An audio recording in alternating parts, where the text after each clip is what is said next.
Good evening, everybody. I'd like to welcome you to Administration, Finance, Recreation, Parks, and Public Safety and Public Works Committee meeting for May 14th of 2019. The purpose of these committee meetings are for the city departments to pass along information to the City Council and discuss initiatives listed on the published agenda. By ordinance, the committee consists of the mayor, members of City Council, and the city administrator designee. The ordinance mandates the city administrator as the chair of committee meetings. By ordinance, the committee makes no formal decisions on committee matters. Rather, items are voted to move to a mayor and council meeting for consideration and vote, or staff receives guidance from the committee regarding a matter. This is a public meeting, but it is not a public hearing. Therefore, while the meeting is open to the public, we do not take public comment or questions during the committee meetings. Public comments or questions are received at the regular city council meetings held at 7 p.m.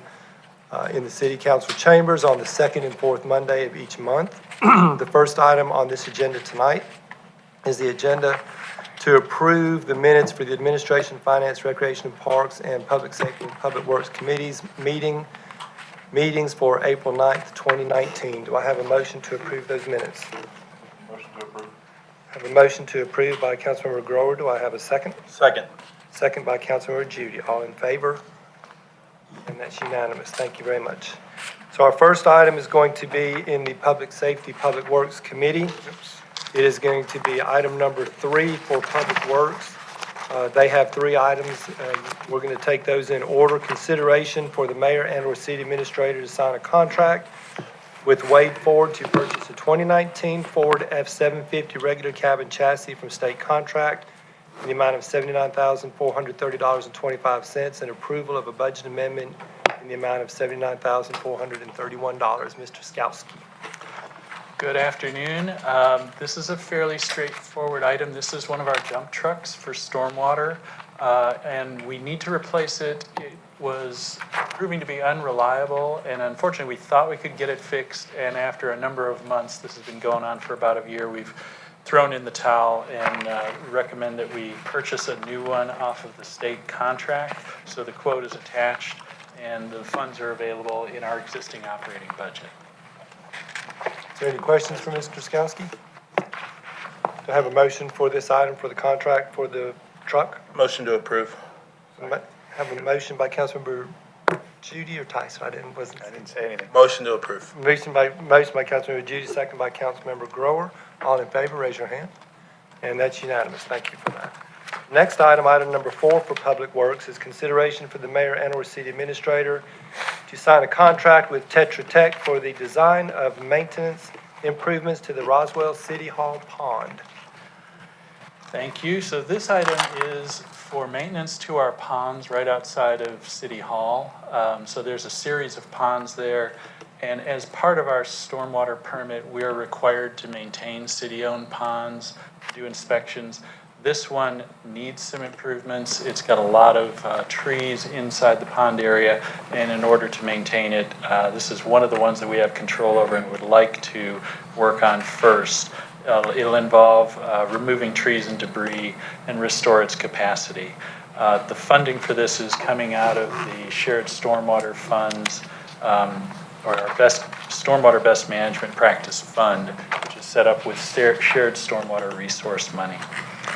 I'd be happy to answer any questions related to that, and it should allow us to provide shared stormwater resources through the City Hall pond, potentially.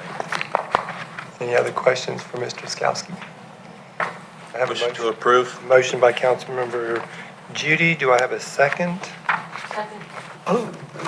Second by Mayor Henry. All in favor, raise your hand. That's unanimous. Thank you very much. So the last item for Public Works, item number 5, is a solid waste division update. And turn it over to Nick. Mr. Pizzello.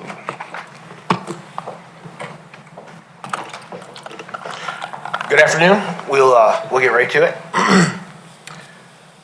Solid waste update for the past 8-9 months since I've been in place at the very least. For those of you that don't remember, the transfer station public works facility over 1810 Embry Road. So we'll talk about the citywide semi-automated household garbage collection program, yard waste collection, recycling container delivery and the automated collection, bulky trash amnesty day events, transfer station operations, disposal, residential drop-off, design and construction of the transfer station and residential drop-off area, staffing changes and challenges we've had, the rate change, and the solid waste business plan. New container delivery began in November 18, if you guys remember. I'm sure you do. We basically completed that in February 19, although the exchanges obviously continue on. Approximately 24,500 were delivered on this round, and of course that's in addition to about the 4,000 or so that we delivered on the pilot program. 2,300 requests so far to exchange from the 96 gallon to the 45 gallon. That's a pretty significant number. It's more than we anticipated. So we did have to order some additional 45 gallon containers. The new container requests, so if someone moves in 2 days or less, they get a new can. And then the exchanges from the 96 to the 45 or vice versa can take up to 7 days. The contractor usually likes to do those on the day of collection. So the goals, improve efficiency, staff retention, safer collection, reduction of employee injuries is very significant. Overall success in all areas. When I came on board, we had 3 or 4 workers' comp claims, and I can't remember a time when the solid waste division hasn't had workers' comp claims. We have none currently. So definitely a big plus. Yard waste route and collection days. Basically, we changed around 6,600 customers to even out the schedule. Each one of those customers did get an individual letter, although unfortunately some of them weren't delivered. We did hear from some people that they didn't actually receive it. We tried to change from low participation areas where most of the time, most of the population of those subdivisions don't actually put yard waste out, and try to level it that way, try to keep the impact as small as possible. And we've received very, very few complaints. We've had a couple questions, but really no complaints regarding the change of days. Recycling container delivery, everyone's favorite subject. Delivery of the 65 gallon cans started April 1st. I left this in here approximately a 3-week transition period. It's still going on. Issues remain with excess cardboard, so I'm sure that you guys have heard complaints about that. We've received some complaints. And basically what we're trying to do to overcome that is we're really pushing the recycling center whenever possible. The recycling center is an excellent way to get rid of your cardboard.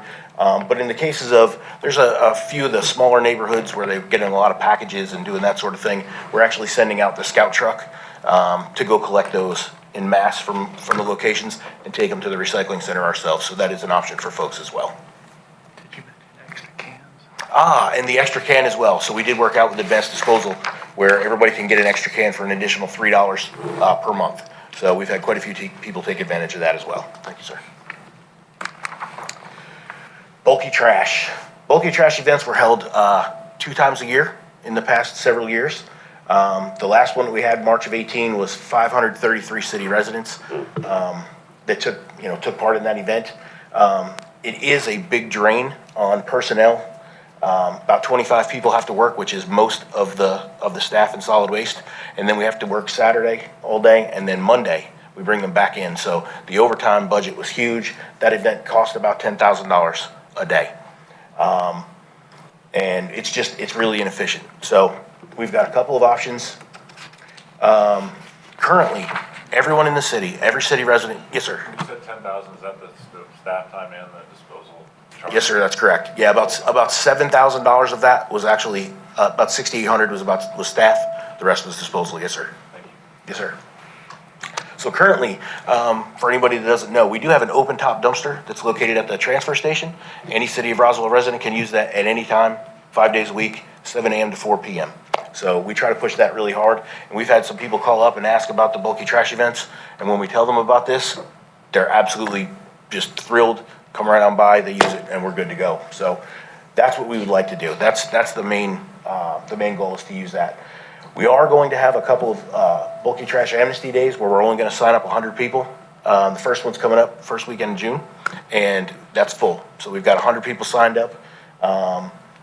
And this is to minimize staff time. I'm going to have 6 people working, and we're going to use comp time. These are folks who want just to earn some comp time, so it won't cost so much on the budget. And we've basically kind of limited what they can, how many items they can bring, basically by limiting the size of the vehicles. And what we're going to do there as well, for the folks that have larger items, we're going to go ahead and send them down to the recycling center. So this is a picture, an aerial photograph of the last time. The red arrows show all the dumpsters, and of course the yellow arrow shows where all the trucks are parked around. So where all those trucks are parked around the yard there, that's where all those dumpsters are. And to help you visualize that a little bit better, this is what we look at when we have those events. And what I saw, when I saw this, what I saw was us paying money to throw away money. There's a lot of metal there that all gets recycled. It can all get taken to the recycling center, and the city can go ahead and recoup those costs. So this is what we're avoiding by limiting the numbers and sending folks down to the recycling center.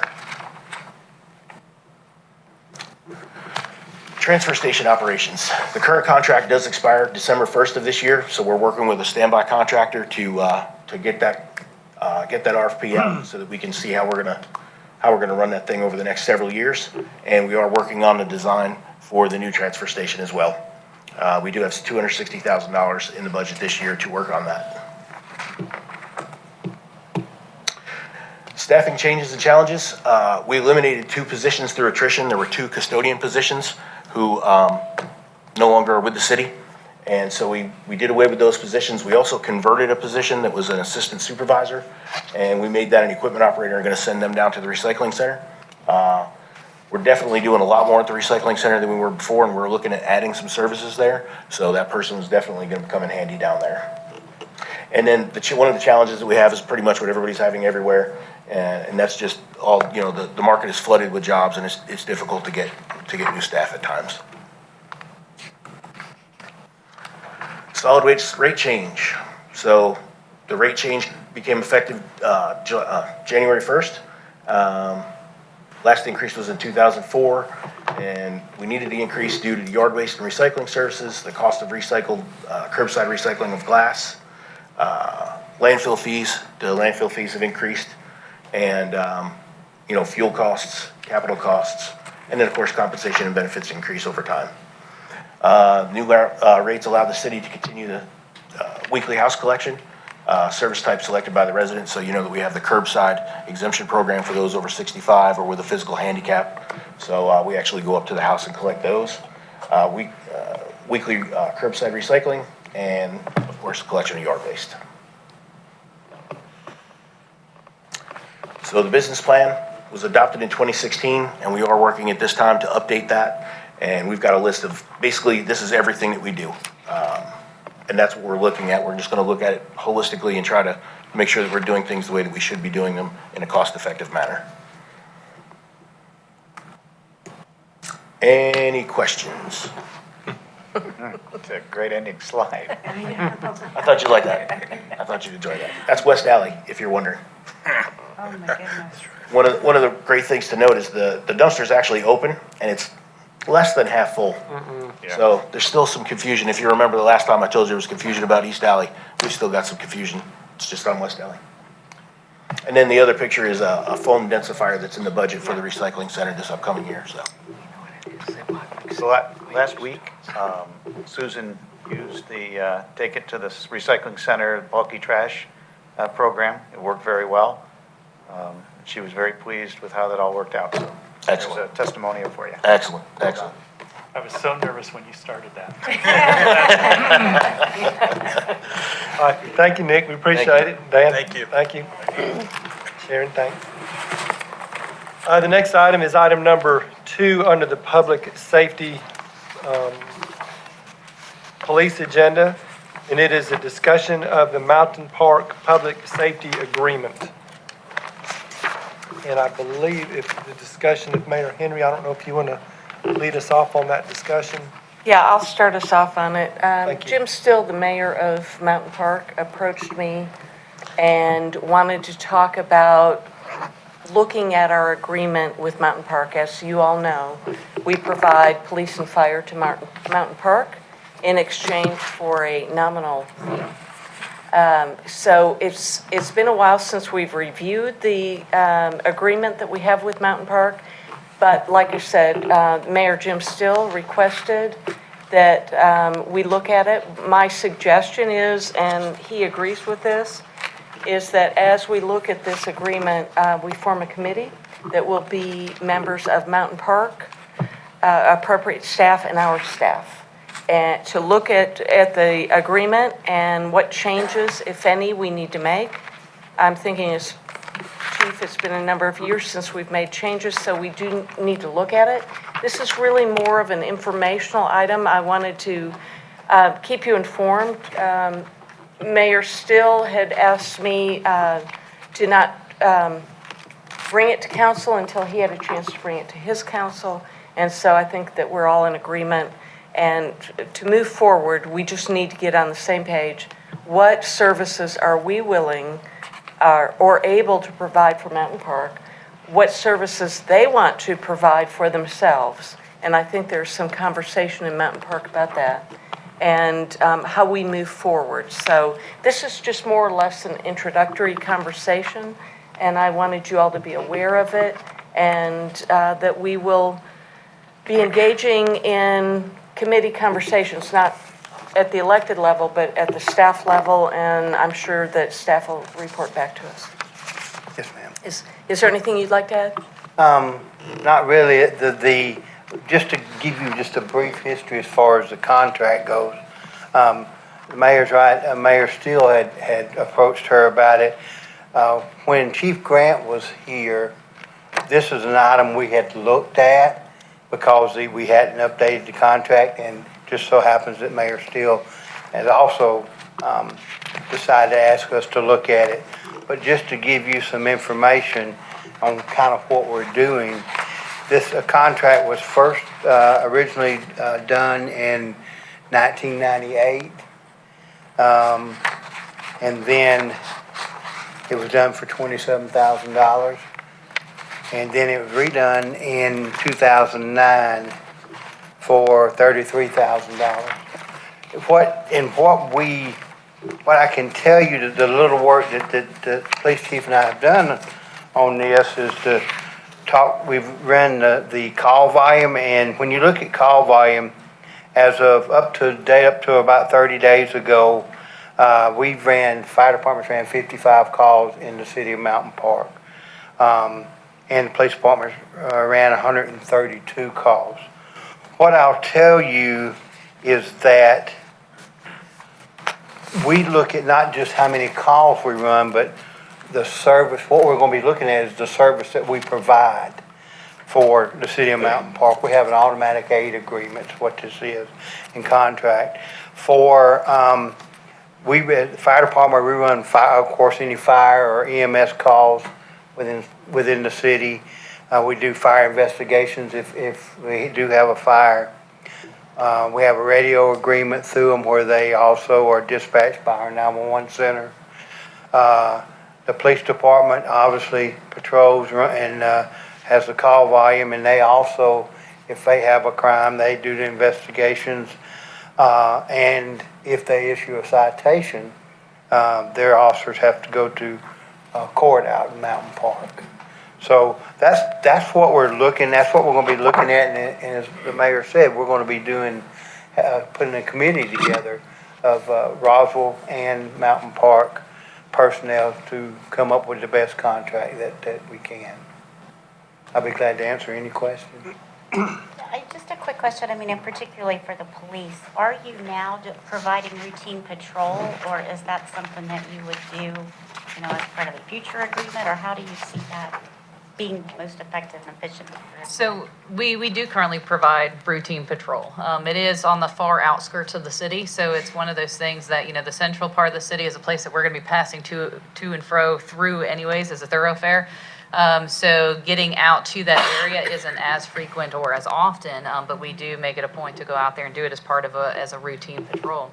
It is kind of out there, so it's a little bit of a trip heading up into that corner. In addition to the routine patrols, we do answer obviously calls for service there. We do criminal investigations in that area as well. And our 911 center answers phone calls for them aside from just the dispatch calls for service. Actually, when you look at all of the dispatch calls for service, there's also a significant number of just phone calls to our 911 center because they record all of those. Whether it's just asking questions, and sometimes they call 911 to ask how to pay a water bill. It happens in Roswell and in Mountain Park. So all of our services in public safety are all touched by the service we deliver in Mountain Park, just as we do any other citizen of Roswell. So. And I think one of the more important things to remember is it's just not calls for service. It's a follow-up activity that has to be involved in it. It's the criminal investigations, it's the fire investigations, and what we have discovered over the years is that we actually charge Mountain Park less per resident for this service than we do our own residents. So this is something that I've had the conversation with Mayor Still. They are looking at perhaps making some changes going forward. I'm not sure what they're doing. I'm not privy to what's going on there, but now's the time to really look at it. And I really thought that fair, equitable way to do it, because Mountain Park, we don't want to hold them over a barrel. I mean, they're kind of in a interesting situation in that they don't have a lot of options. So I want to make sure that we treat them very well, and that we go through this process and try to discover a way that we can provide the services not at the expense of our residents. So, but this will be an ongoing discussion. This is the very beginning of this. So, You might want to consider adding their share of current and future capital needs when you do the analysis. absolutely. And just so you know, Mountain Park does have a fire station and some equipment and some volunteers. So they have some things that they can enter into the mix. So I would suggest staff look at all of that.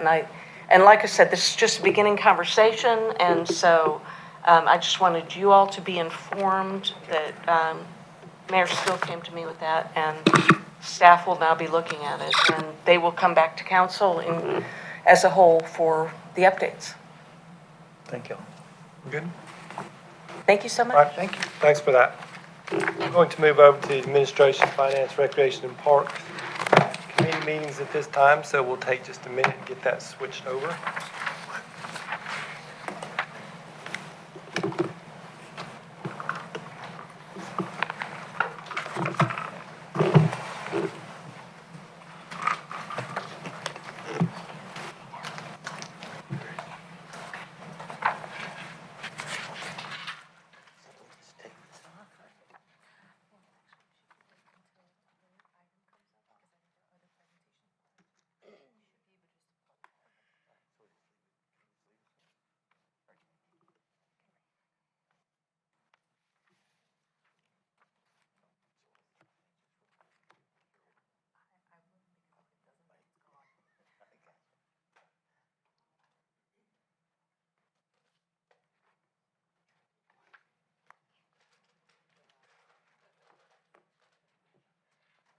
Looks like we're back on and ready to go now with the Administration and Finance Committee. We're going to start with the item number 8, which is the discussion of the appointments to the boards and commissions. I think Councilmember Wilsey had requested a further discussion on this item.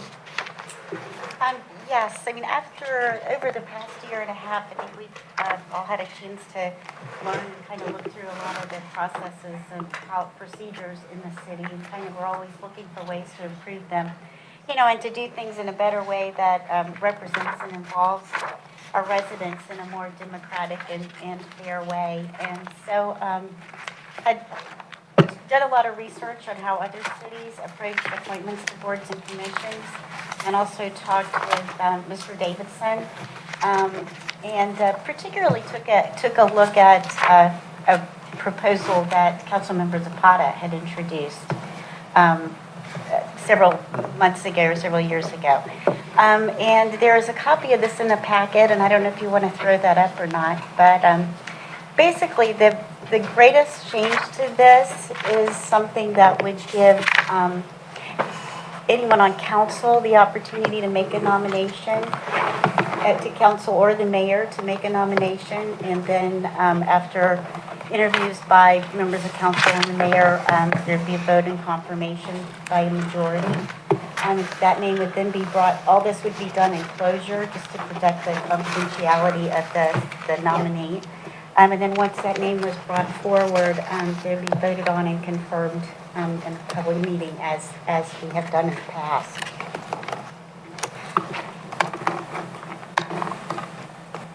Are there any additional comments from what Councilmember Wilsey has I'm just trying to pull it up. suggested? Sure. I'm sorry, Mayor Henry. Okay, well, I've got a number of concerns with this, and as you will expect, we've got a balance of power in the city of Roswell. We have a balance of power in the government. I will point out that the president nominates folks for the Supreme Court. The Senate approves those. That's a balance of power. When we are removing that balance of power and usurping the authority of the mayor in a power grab by council, I have a real problem with that.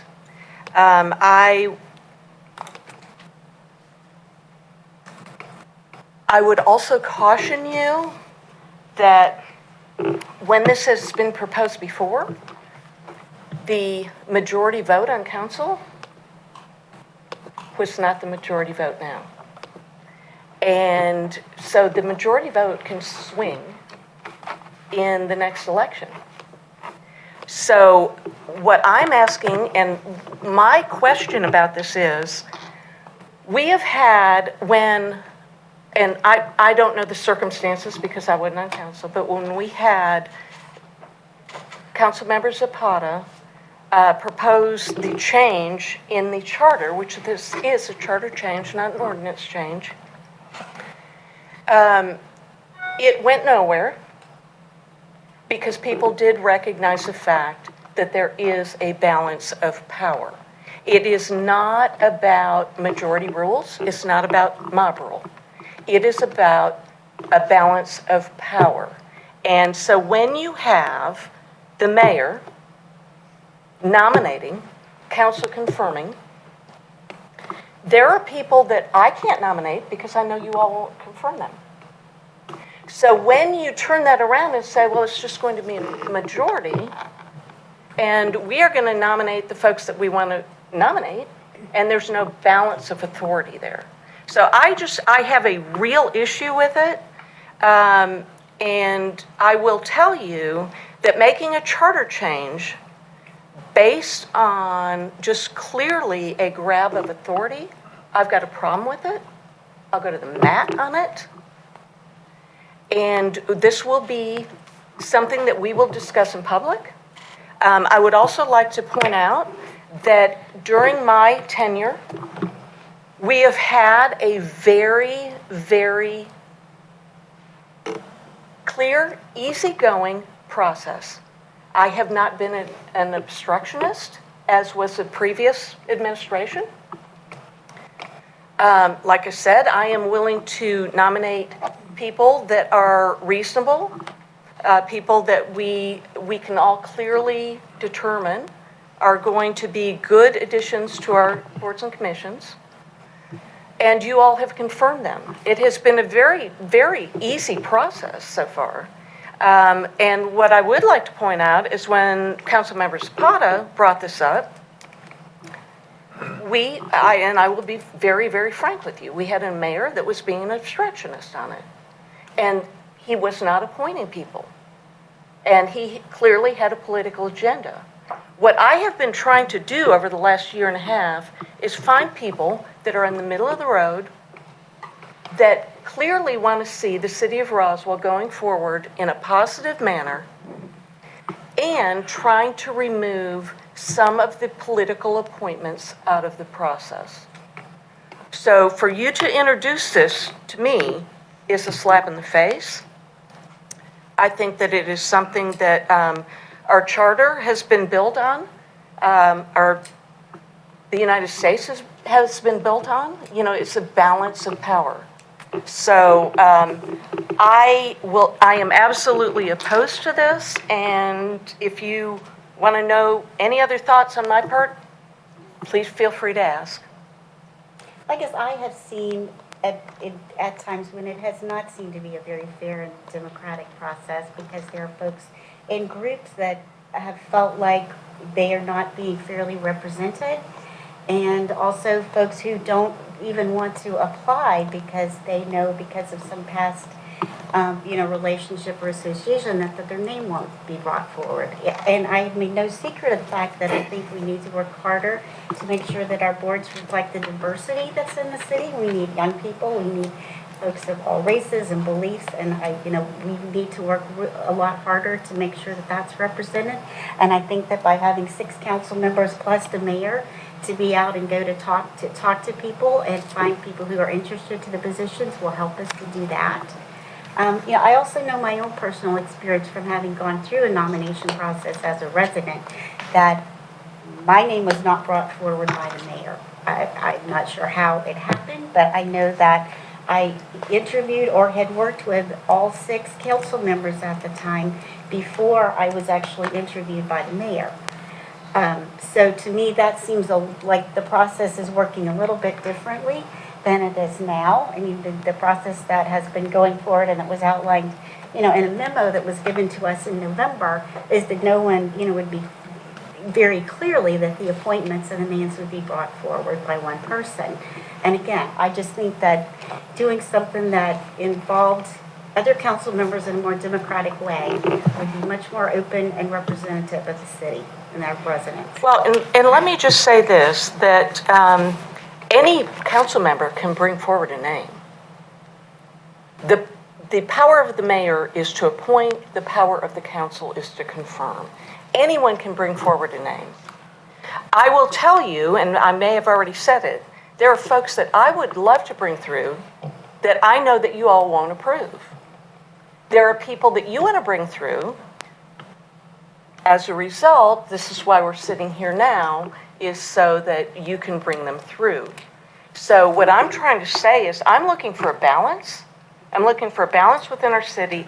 I interview every single person that sends through a resume, that contacts the city, that you all send to me. I interview all of those folks. And I am just clearly trying to find good people that are clear thinkers and will represent us well on these boards and commissions. My experience in the past has been that, I'll be honest, there's some folks I'm not willing to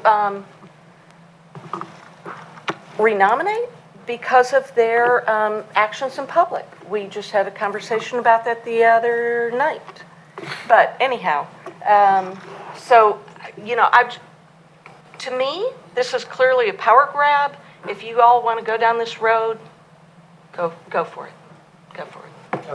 I'd just like to proffer one comment, one piece of direction here on the balance of power argument, and I'm not gonna state anything other than that right this moment.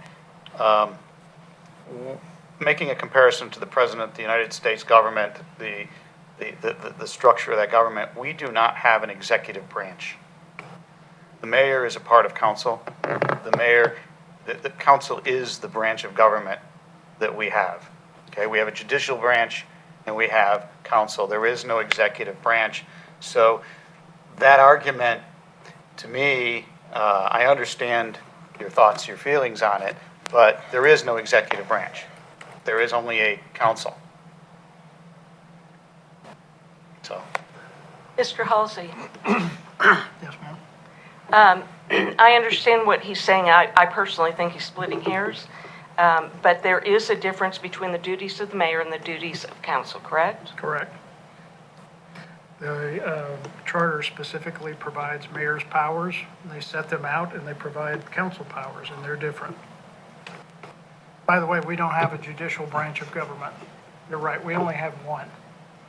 The judicial serves at the pleasure of the council. Yeah, and I only mention it that way because the judicial is elected separately. It's elected separately, but it's not a separate branch. So there is only one branch of government. Correct. So there's a separation, that separation is quite a bit different than the way it works in the United States government. Correct. That's the point I'm trying to make. The process is the same. Here's my fundamental challenge, and I'm not saying that as written, this is the exact right way to go about this, but in full honesty and transparency, with the mayor being able to control whether or not someone makes it through an appointment, you are able to control the nominations of every board and commission in the city. Because without you nominating them, they never make it to a council vote. And I don't believe that is representative of the people, if one person is able to control that. Now, is this the right way to do it? This is a start, this is a discussion, but I've been disappointed. I think that there are people that have not been reappointed that are some of the best commissioners and board members of these boards that we've ever had. And it just didn't happen. And that to me that's not fair if we're trying to have a representative government. I would argue with you. Go ahead. It's fine. In what way? If you're Well- able to control every, I don't control everything. We have a weak mayor form of government here. I understand that. And where is the balance of power? You tell me. The balance of power is among all of us as council. I'm the mayor, you're council. No, your council. I am the mayor. I have duties as a mayor. I say something here. I think for me, this is about watching the process over the last year and a half and knowing that there was a problem coming in with the mayor before and where the council sat and listening to Councilman Zapata's statement on what was going on. We have, and this, I kind of take offense to the power grab comment. I don't think this is about power grab. I think this is about making a better process, no matter who's in the majority, who's in the minority.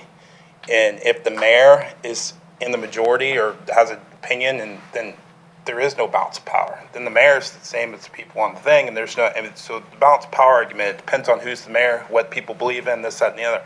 My hope is we don't have all this division in the future. We have balances of powers. What I want is the best people on boards and commissions, and going to talk to staff who talks to these boards and commissions and works with these boards and commissions. Some of the people that have not been reappointed, staff said, oh my God, they're the best people. How can we not reappoint those folks? And when I hear that, when I'm doing my homework, I don't see this as the right way of going forward, no matter who's in charge. Well, let me just argue with you for a minute here. Okay. Because I don't want you speaking for staff. I'm not If speaking staff for wants to staff. come up and speak, they can speak.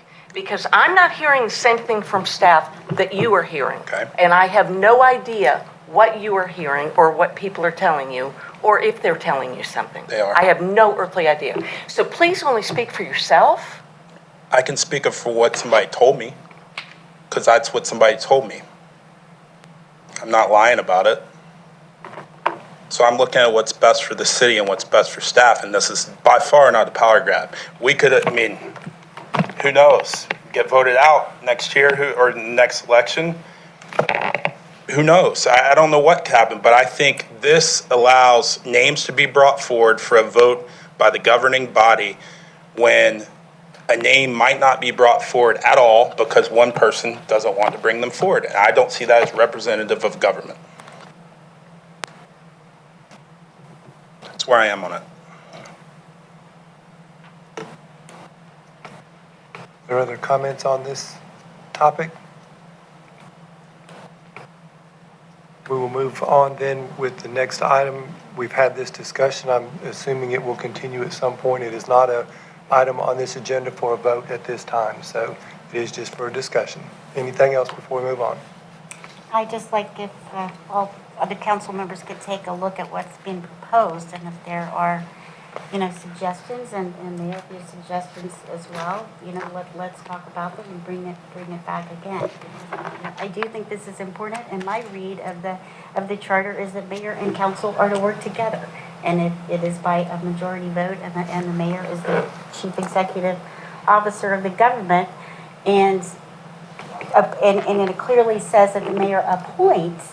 It doesn't say that they select. It says they appoint with the approval of council. The confirmation of council. Yes. I can't appoint anybody without your confirmation.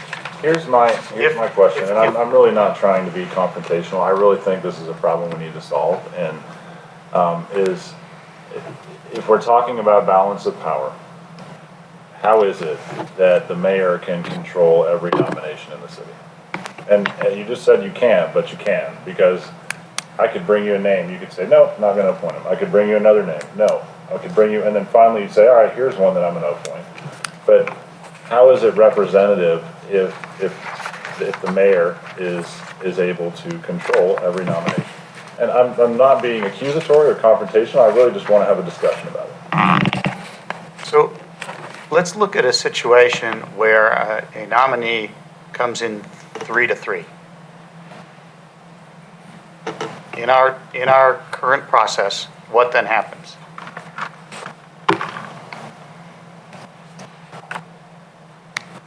What are you talking about? A nominee comes in at 3-3? So Where? today, the mayor makes a nomination. Right? Vote of council is 3-3. In the public vote. Well, let's say, whichever We way only you want to vote do in it. public. Yeah, in the public vote. Right. What would then happen? The mayor breaks the tie. Right. And so that's a situation where now, right, if that were how things came down on a given candidate, the mayor now controls both things. I don't think that's anticipated or the way this should be working, where you control both the nomination, or the nomination and the vote. Well, the mayor's not controlling the vote. The council is divided. The mayor just breaks the tie. As a member of council. No, as the mayor, who is a member of council. Exactly. The mayor is distinct, but the charter creates that position as Right. part of council, but not as a council member. My point is, you now can nominate and confirm. Only in case of a tie. Otherwise, the mayor That's has right. no vote. I understand. Right. I was giving an example of where the balance of power argument doesn't really That's not true. work, so. But I didn't- My opinion. I was trying to discuss it, I didn't get an answer, your perspective on my concern about you being able to control every nomination. Any person on council can bring forward a recommendation for a board and commission, of which, I will say that I've had like none. But you all are more than welcome to do that. I will interview anybody you bring forward. I'll interview anybody that submits an application. And basically, I'm just looking at these folks as, do I think they do a good job? If I do, then I bring them forward to you all. And have I been pushy with you? Have I said you need to nominate this person? Or have I said you need to confirm this person? I haven't. I've just been interviewing our residents. I bring them forward for you all for confirmation. I'm just simply asking, have I given you any resistance at all when you haven't confirmed somebody? Or when you have? It's not I don't understand what the issue is. It's not, I would say it's not the people that we haven't confirmed, it's the people that never made it to confirmation. There are people, and I will specifically say, people from the Rec Commission that should have been reappointed, in my opinion, and in the opinion of the majority of council, that never made it past the gate of you appointing them. Well, I don't believe that that's representative. And if you want to start talking about individual I'm not gonna name personalities names. involved, Not gonna name names. I can go down that road with you because we've had that conversation in private. I'm just, I am sorry, but when a representative of the city of Roswell, which our boards and commissions are, when they go down the road of the political road on Facebook and Nextdoor and, you know, all of the hyped up rhetoric, when they go down that road, to me, they are not a person that I want to have on one of our boards or commissions, because I think those folks need to step up to a higher point and be very, very professional and not get into the mudslinging on Facebook and Nextdoor. Okay, so what we're saying is that your opinion is that people who are active on Facebook should not be on boards and commissions. That's not what I said. That is not what I said. Don't mix my words. You know, this is just absolutely ridiculous. What this boils I'm down to honestly trying is to have a discussion. you all want This is not- certain people appointed. I would love to have certain people appointed that you all are never going to approve. This is a political process. Plain and simple. So why would I acquiesce to you saying, okay, well, we're going to change the charter, or we're going to change our ordinances, and we're going to take power of this? The mayor is inconsequential. Why would I go along with that when this system has worked for us, it's worked for the United States, it's worked for the state of Georgia? I'm not understanding, other than, and I'll say it again, and I know, Councilmember Judy, you're taking exception, but this is just plain and simple a power grab. And let's just call a spade a spade. It's absolutely not. It's And, not. and the fact that this came up with the last mayor and has come up with this mayor means there's a problem with it.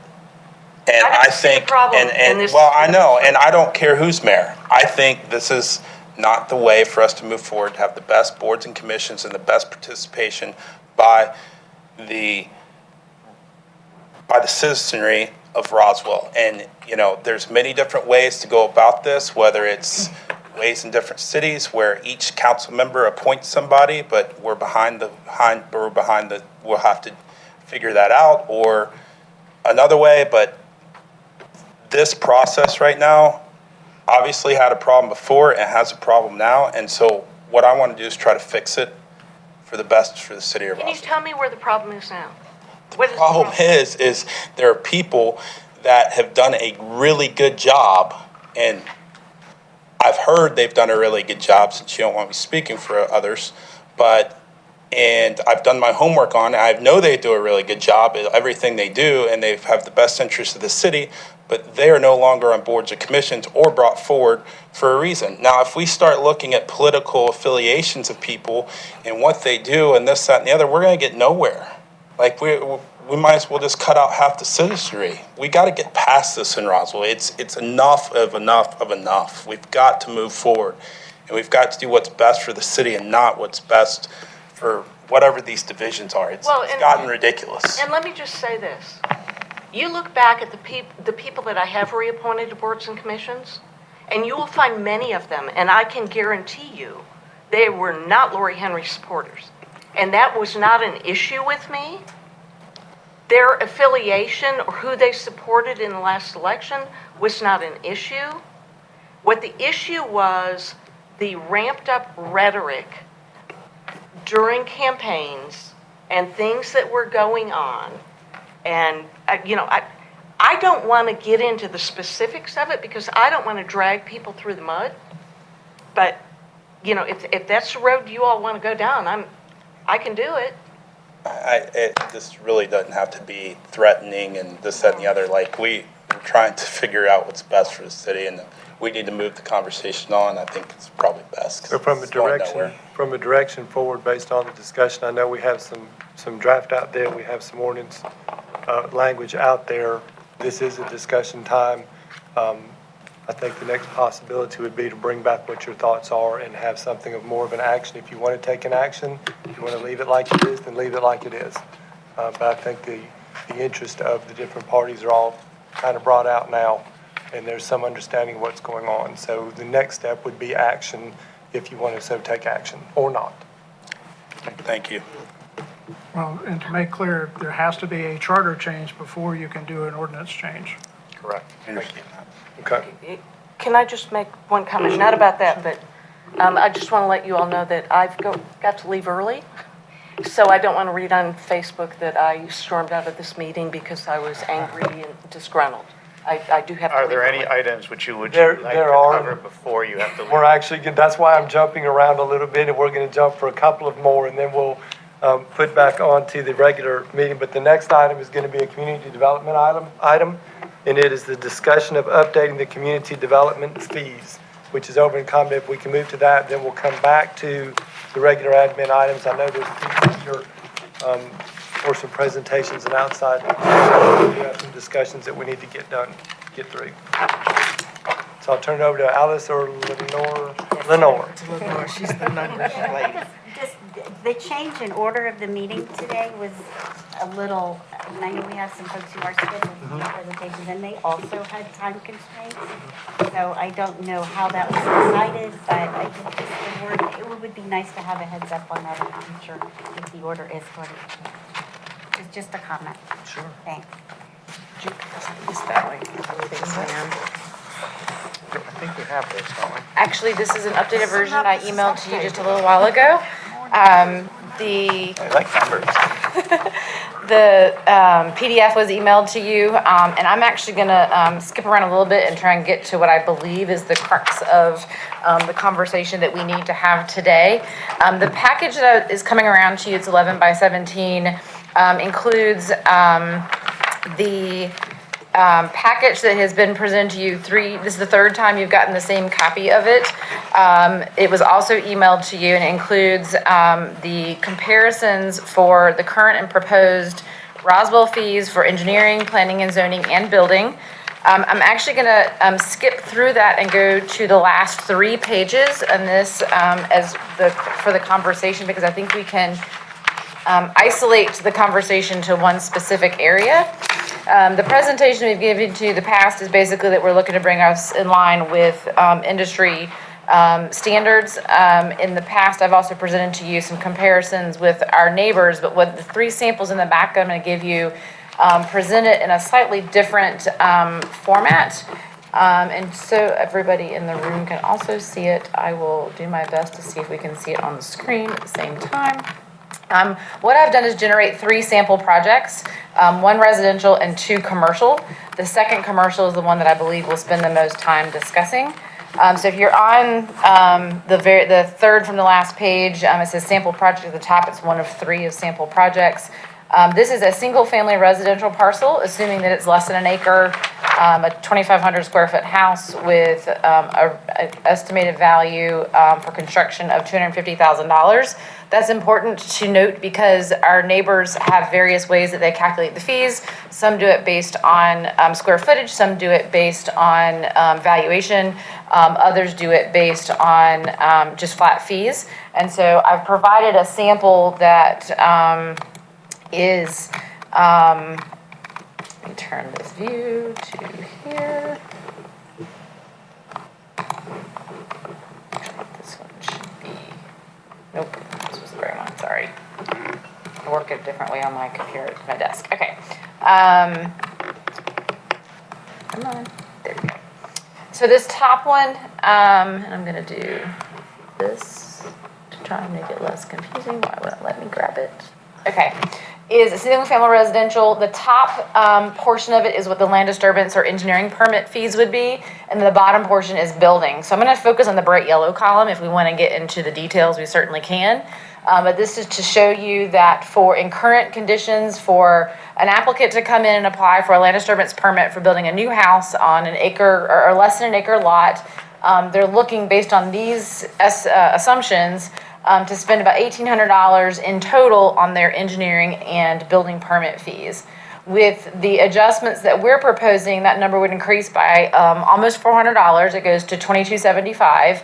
And the changes are based on an increase in plan review costs because of the number of staff that we have reviewing plans, as well as some minor adjustments in plan review and building permit fees because of the change in looking to simplify the way that we do the calculations. And then I've got the comparison with our neighbors so that you can see kind of where we fit into this. Yes, sir.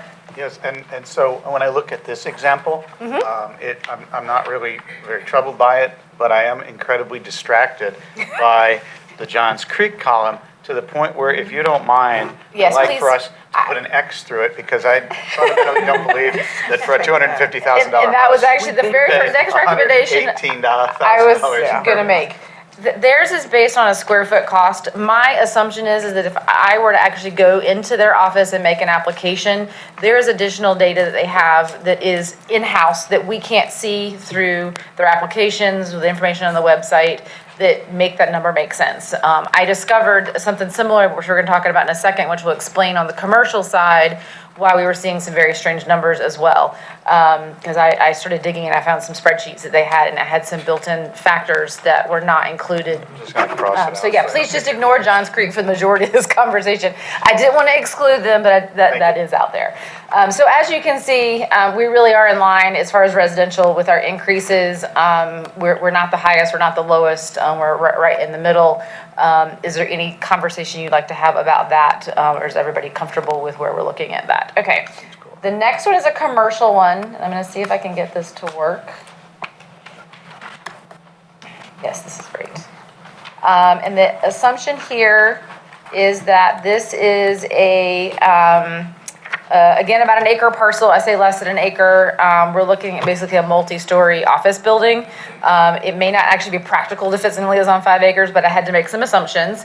Again, the top half has got your engineering fees. The bottom half has the building permit fees, with the yellow being the comparison. Again, ignore Johns Creek, please, because $2.5 million is certainly not something we would be looking to charge someone to build this.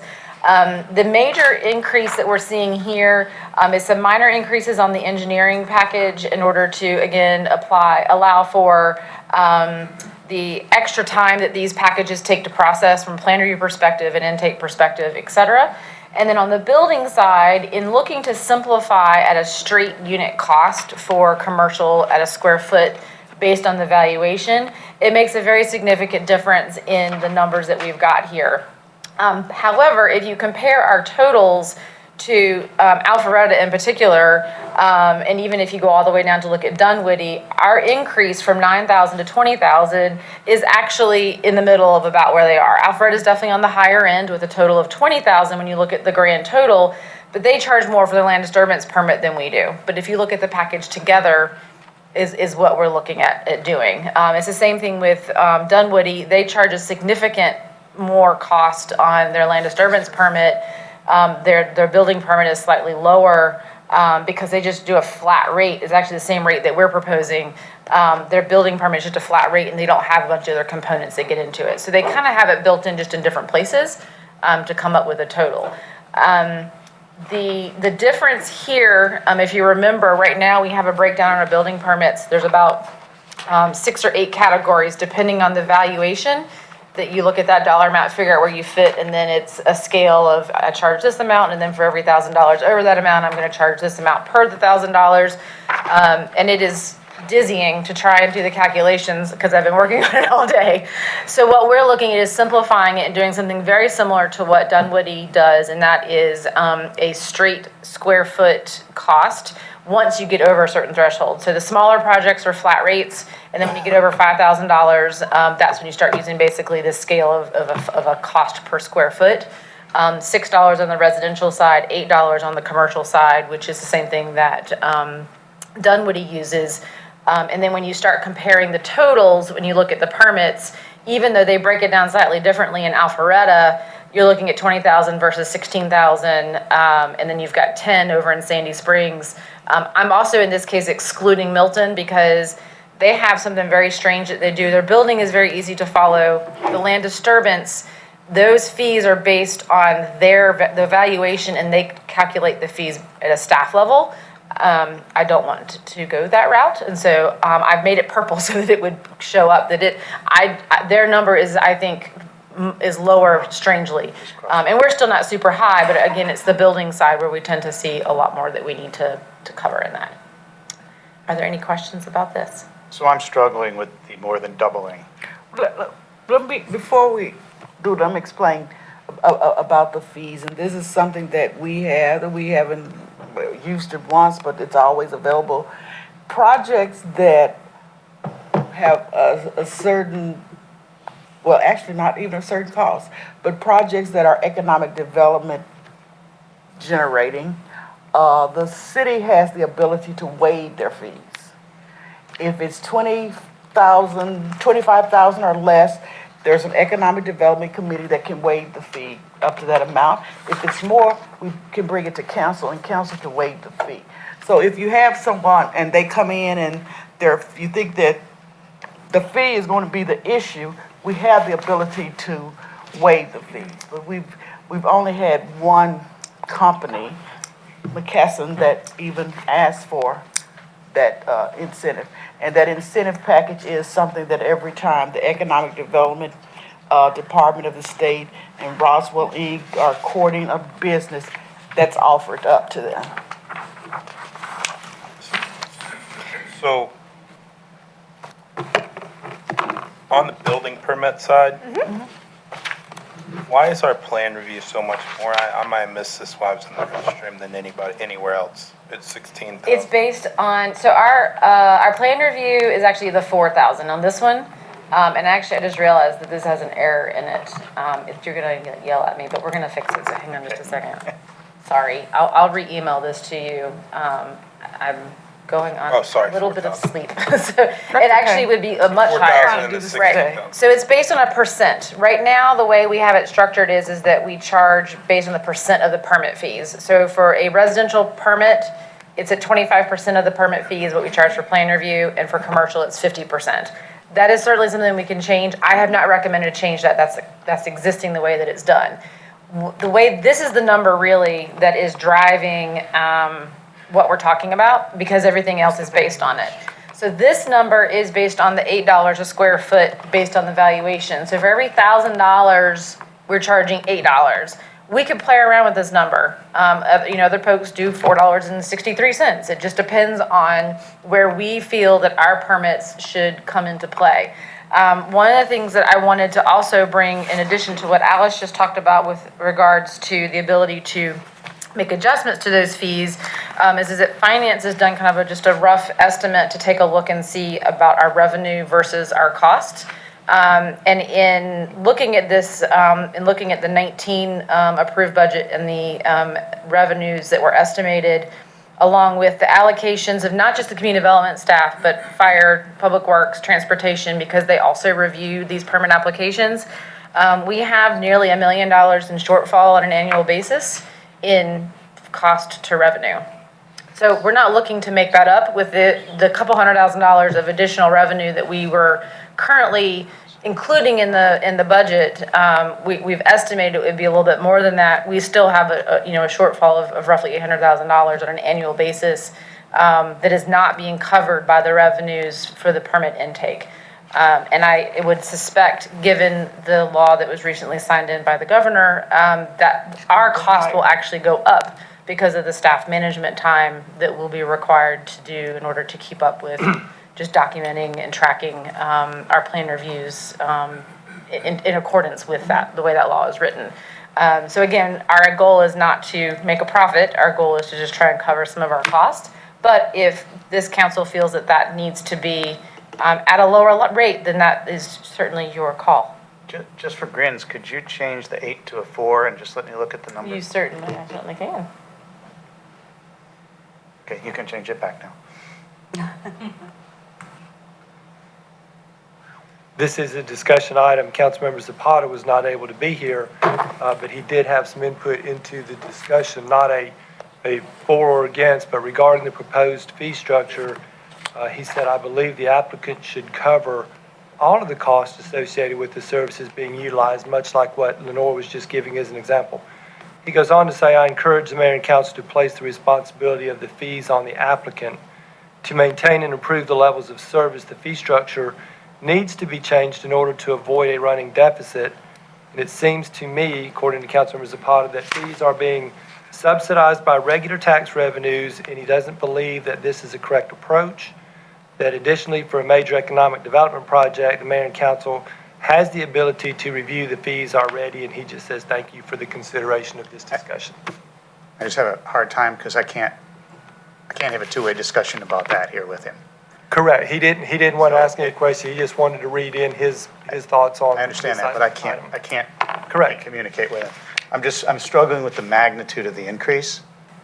and its potential effect. And although committees or council can waive things, they can also not waive things. And so you introduce a level of anxiety when someone comes forward. I understand wanting to recoup all the costs. I get that part. I'm really big on that sort of thing. It's just, what's the unintended consequence of doing that? If Laura mentioned it, well, she didn't mention it, I will, it's not the staff's intent to recoup costs, because we're gonna have to do the work regardless of what you charge. Right.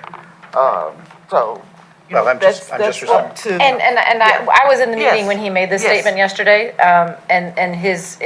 and I won't speak for him, but my understanding was, in the meeting that we talked about, what goes into these fees and looking at the information that was presented to us, is that money is coming from somewhere else within the city to cover the staff costs for doing the permits, I think was what that was about. Certainly, that's the case. All money comes from somewhere in the budget area.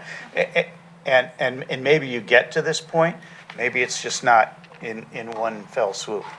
But let's look at the next one, if that's Right, okay. and I think this will help, I think, with the conversation a little bit too. And we certainly have there's a lot of things we can do with playing around with these numbers and finding that middle road. Before we leap there. Yes.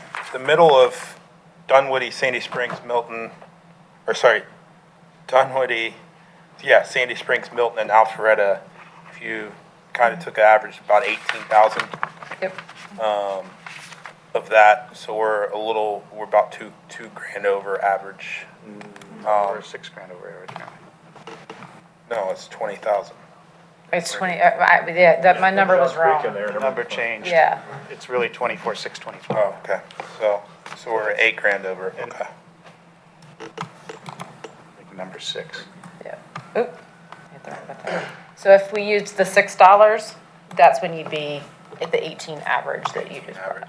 Okay.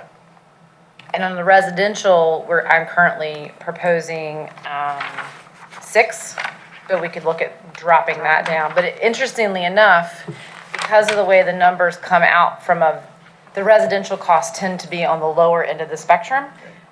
Those are relatively the same or slightly less. In the way to be able to see that, if you flip a few pages back in the packet, and the building permits, you'll see one of the pages has a box on the right that's kind of an orange, a peachy color. What I've done here is just to give a sense of how these are changing on the residential commercial side is that with those different valuations, you'll see that, for example, today, they may pay $25 for the much smaller project, that's gonna stay the same. For a project that's between $2,000 and $5,000, they're paying $109 today, they pay $110 with the proposed changes. And then when you go up from there, the $5,000 to $50,000 actually on the commercial side drops by $79, but the residential drops by $79, commercial goes up by $30. And so there's a break point in there where the residential's going down slightly until you get to the really big projects. And just to give you kind of a sense of that scale. So that is something we can certainly look at as far as coming up with that happy medium. Now, on the last one, I'm gonna try and bring it up on the screen. I don't know because it's so big if it will. But there's 2 pieces to it. There's the engineering piece, and then there's the building piece. The building piece is very straightforward. It's basically the exact same conversation we've been having. The numbers are actually the same on this as they were on the top one, so I'm gonna skip that for just a second. But again, if we played around with the $8 a square foot to something like a 6, I feel like we'd be kind of in the middle of everything. Again, ignore Johns Creek. One of the things I discovered today, let's see if I can get this all on the same page, is that our current approach for larger projects that involve a lot of infrastructure, roadways, parking lots, stormwater, water lines, there's base and paving going, the sidewalks are going in.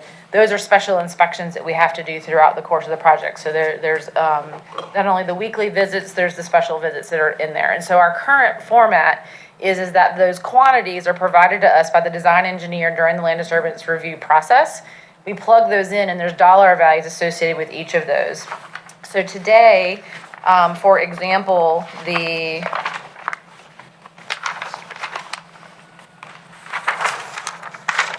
curb and gutter, for example, we charge 40 cents per linear foot of curb and gutter that's out there. And looking at what other jurisdictions were charging, it would be $16 a foot. And so when we were looking at all the numbers, some of these seemed extreme and extravagant. So we looked at making some increases that we felt made sense. We use the city of Alpharetta because they tend to use those exact same structures as we do. However, I found the spreadsheet today that had some hidden formulas in it. They don't charge off the flat rate, they charge 5% of that rate, which would be why when I chose to pick numbers that were somewhere between ours and theirs, they're way higher because they're doing 5% of that number. And so instead of being $35, it's $1.50. So there was a significant change in that, which was not something we were aware of until we were trying to find more and more ways to be able to back check the numbers that we were getting. So in this particular case, today, this project, which is 5 acres with apartments on it, assuming there's a 1,000-foot long road with a cul-de-sac and there's sidewalk and stormwater, we've made some assumptions on what those sizes would be and applied them across the board. Today, it would be a $6,500 land disturbance permit. The way that the numbers come out with the new numbers is $32,000. I don't believe that is the right way to fall. I did not make adjustments to these numbers. I wanted to make sure we talked about that in here. But this is something where I think doing it as a percent of those numbers, similar to how Alpharetta does make sense. And doing back calculations of the amount of staff time used for reviews, the amount of staff time used for inspections, the extra inspections that we have to do on an as-needed basis when there's problems and the city engineer has to go and I have to go and sometimes Alice gets dragged into things, that being able to find a way to see what does that picture look like and how do those numbers compare to these, then I think going the route that Alpharetta does and looking at something that's more in the $11,000 to $12,000 range is applicable. Again, we would not be, recouping our costs 100% by any stretch, but it would be allowing us to at least cover some costs in that respect. So I might have missed you saying this and all these numbers. It's okay. Not as good of a Georgia Tech grad as you, but about what percentage below recouping our cost are we? I just want to know for Have it, hold on. reference So, on this project.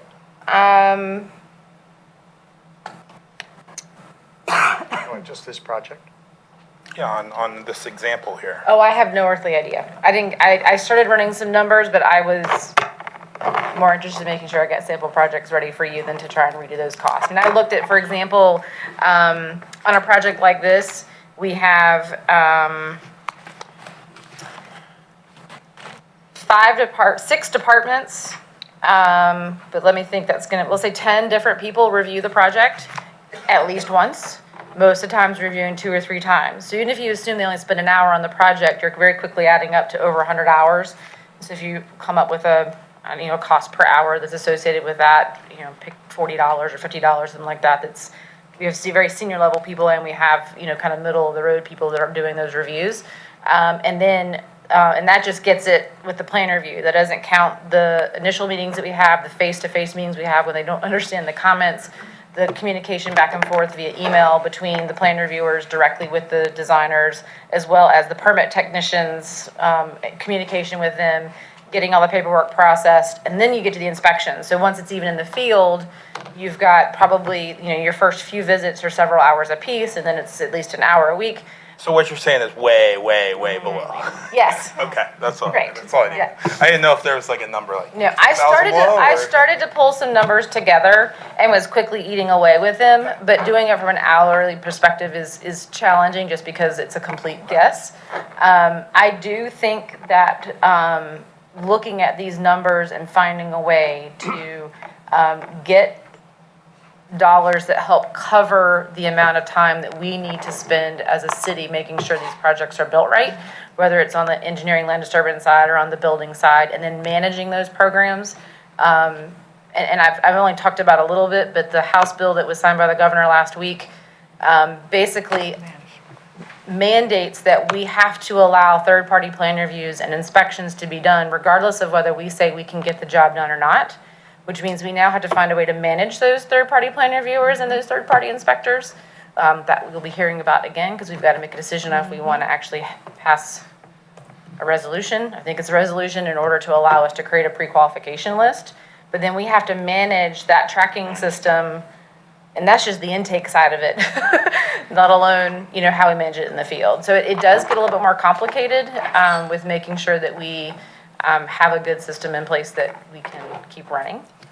But I do think that there's some room for improvement on the way these numbers are calculated to make you comfortable with what we move forward with. I would say that I could get comfortable being somewhere in the range of the average, which is a pretty significant increase, but it seems like you could at least defend that with, with somebody coming in to do a project and say that, yeah, we increased it, but we're now on average where everybody, where cities around us are.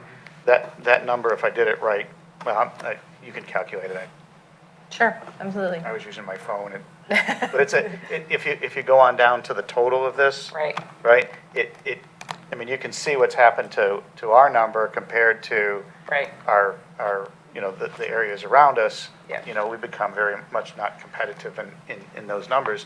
If we were at the average, that probably would make some sense. Right, so we'd probably roughly around maybe the low 20s, probably where we would be. And I think making changes, looking at doing a 4 and a 6 versus the 6 and the 8 that we have on the square foot cost is a great place that we could start with that. And then I think the percentage of the dollar amount makes a lot of sense. I don't know where they came up with it. There's no justification for it. They just said, we're going to calculate these numbers in 5%. It's like, okay, that's what we're going to bury in our spreadsheet.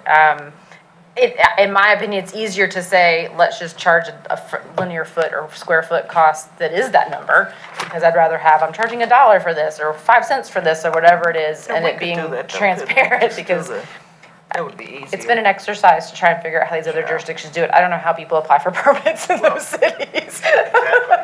Ours are mostly flat rates until you get to this, but it's literally number times number added up, and there's your fee. Sure. Is there anything else?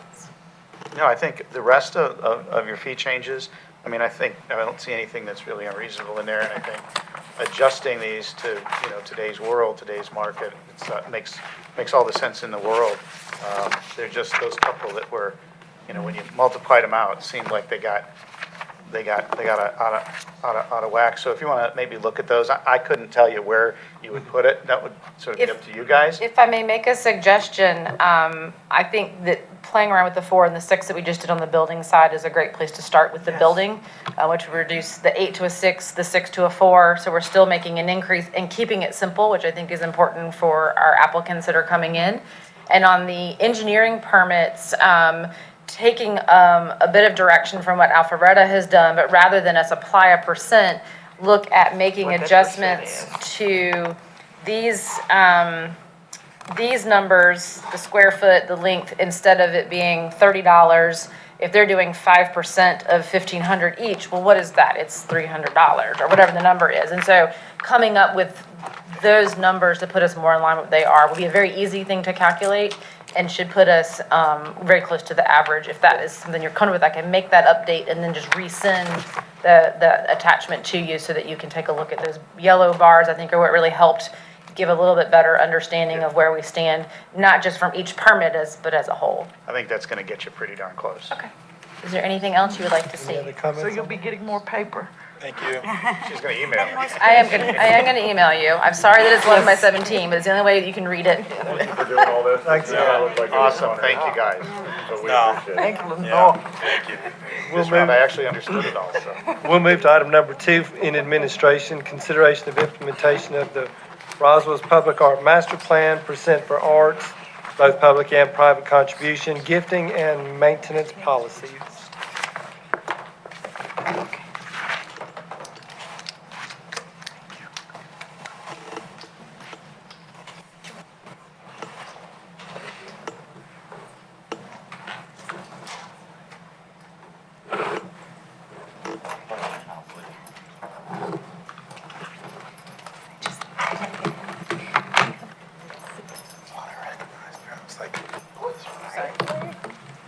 Huh. Sorry. Good place for she. I knew her. Oh, really? Oh, I think I'll be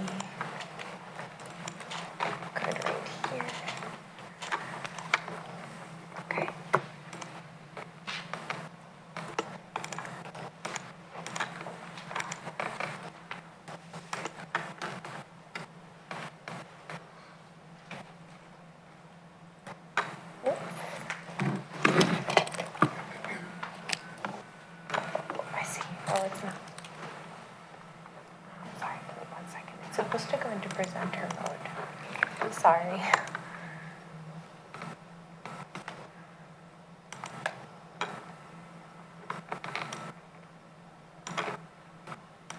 I'm sorry, I'm just having an issue with my presentation software.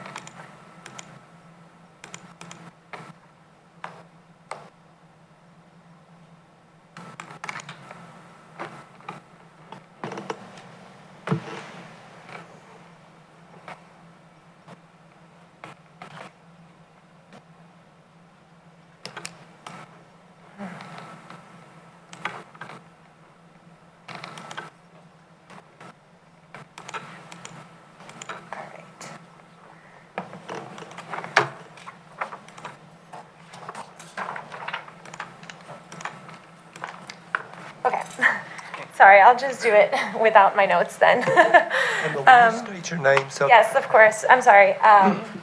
Thank you all for having me. My name is Emma Shama, I'm the Public Art Administrator for the Roswell Arts Fund.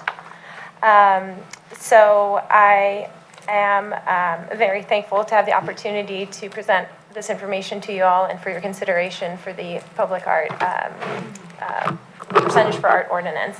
So just to give you some quick background, in 2015 and 2016, the City of Roswell asked the Roswell Arts Fund to go ahead and have us do a public art master plan, to create a public art master plan. So we consulted with a national organization to put together this master plan and implementation plan in 2016. At the same time, the Imagine Roswell 2030 plan contains some portions that the Roswell Arts Fund would be responsible for implementation.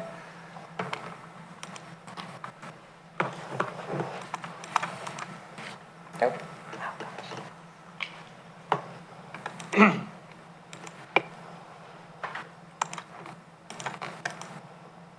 don't know why. I'm so sorry.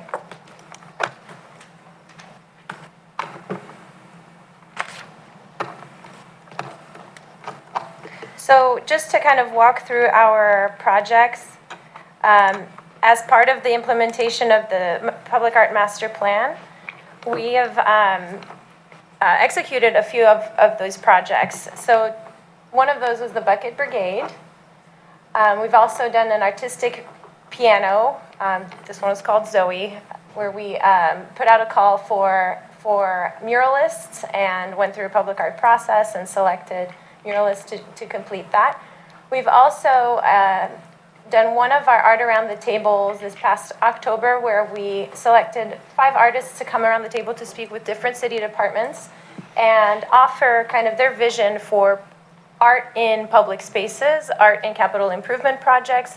And from there, we developed a report, which is what you'll see later. And our next one coming up is May 20th. We also recently selected a few artistic bike racks, which are part of the functional art program, which is the second program outlined in the Public Art Master Plan.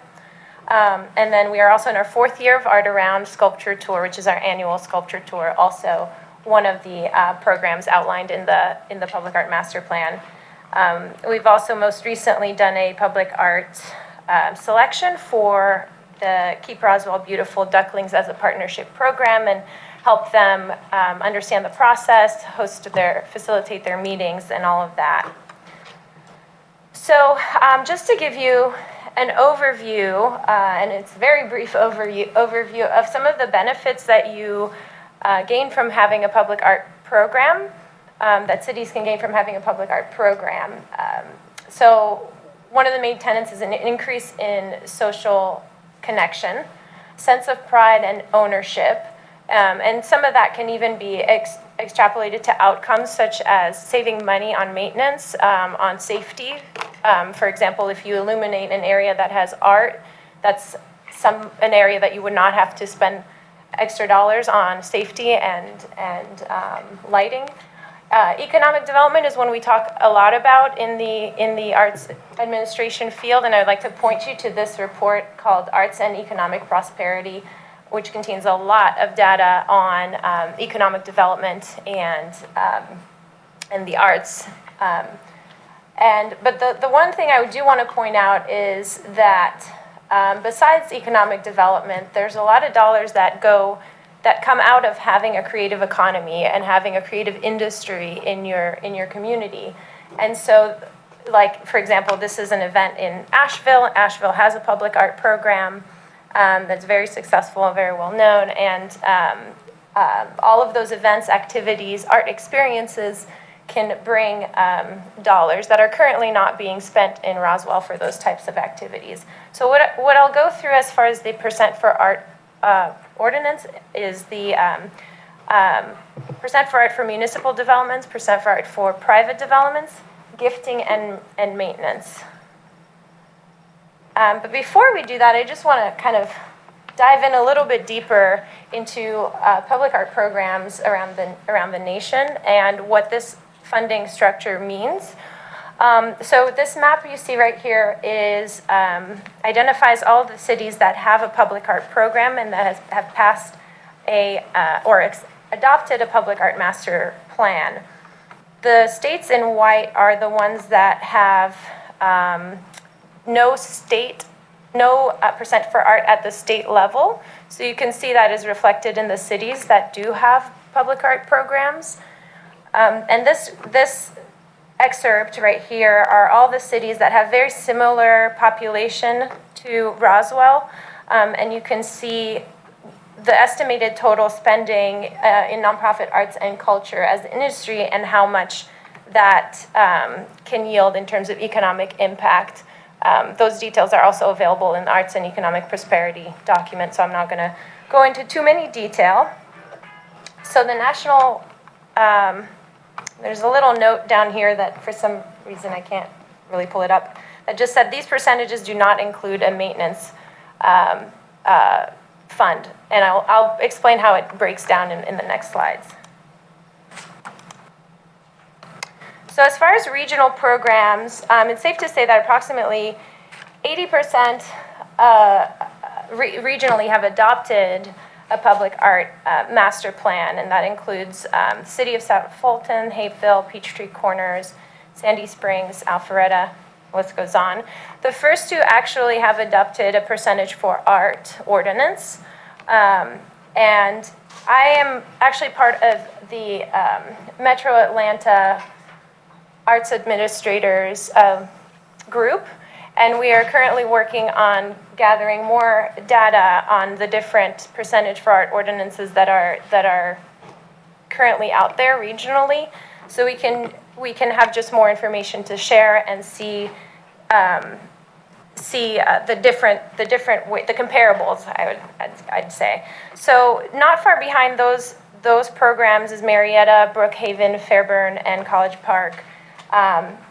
And I would say this is even more reason for Roswell to continue to be a leader when regionally things are starting to change, but there is still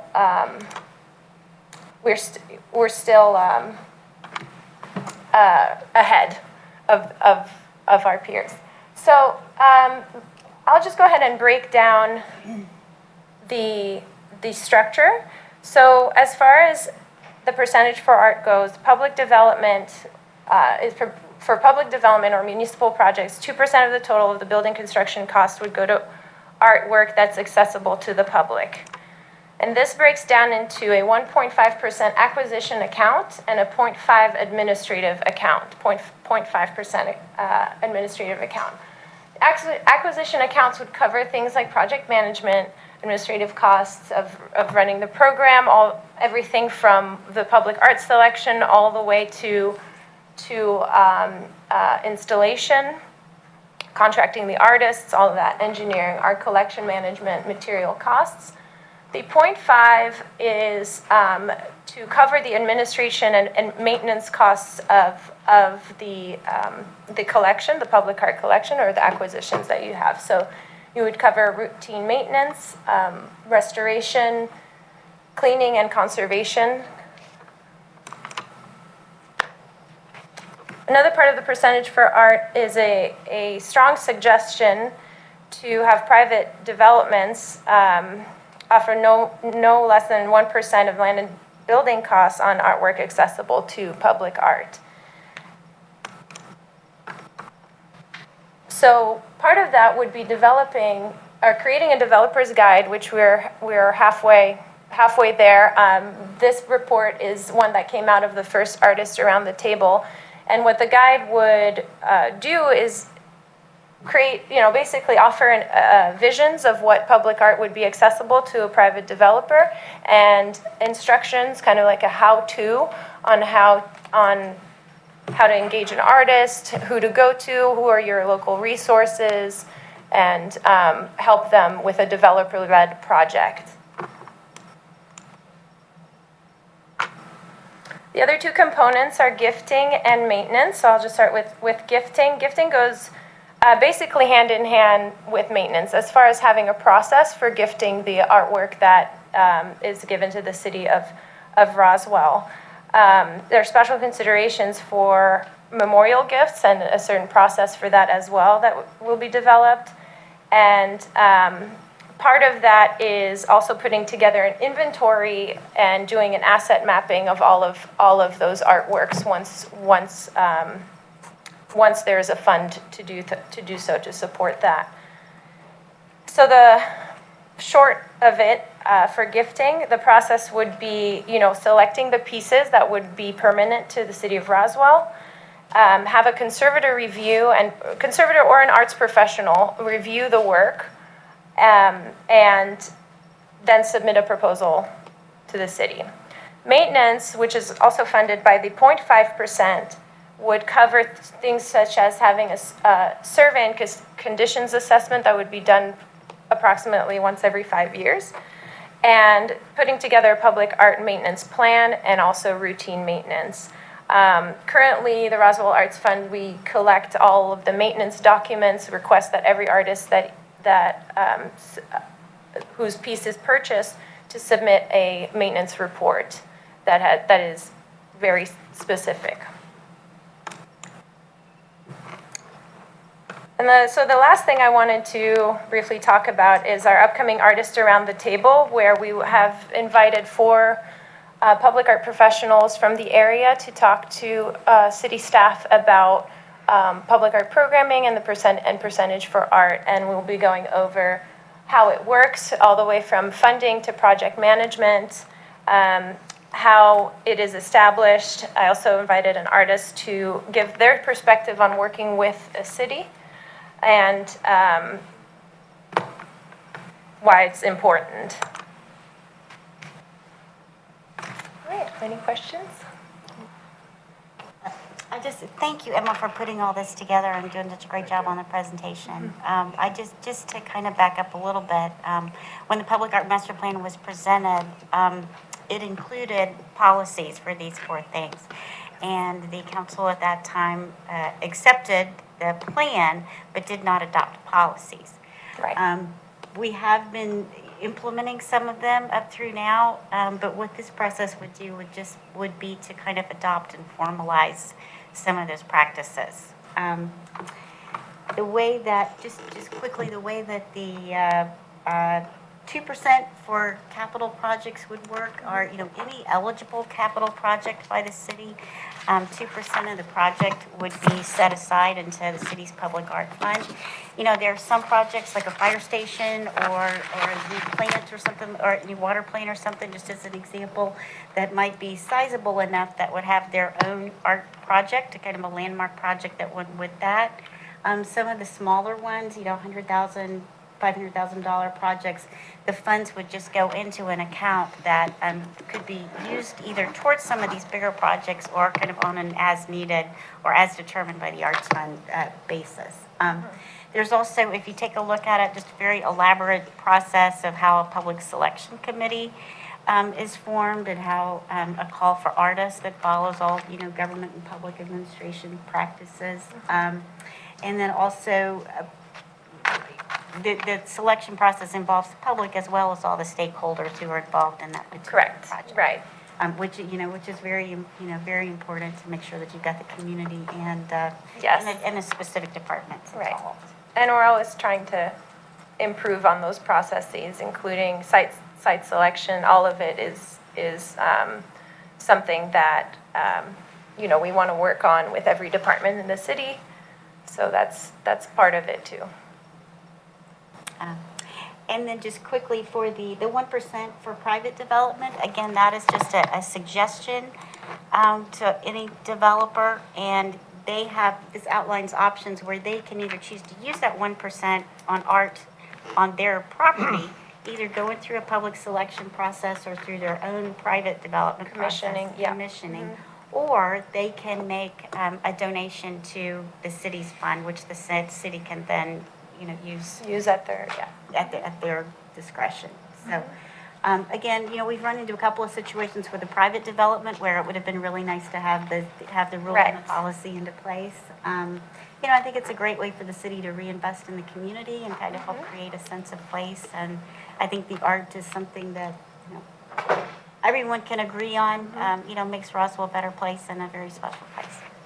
And if you'd like, there's a great example of a private developer's guide, or a city that primarily has a private development fee, Peachtree Corners.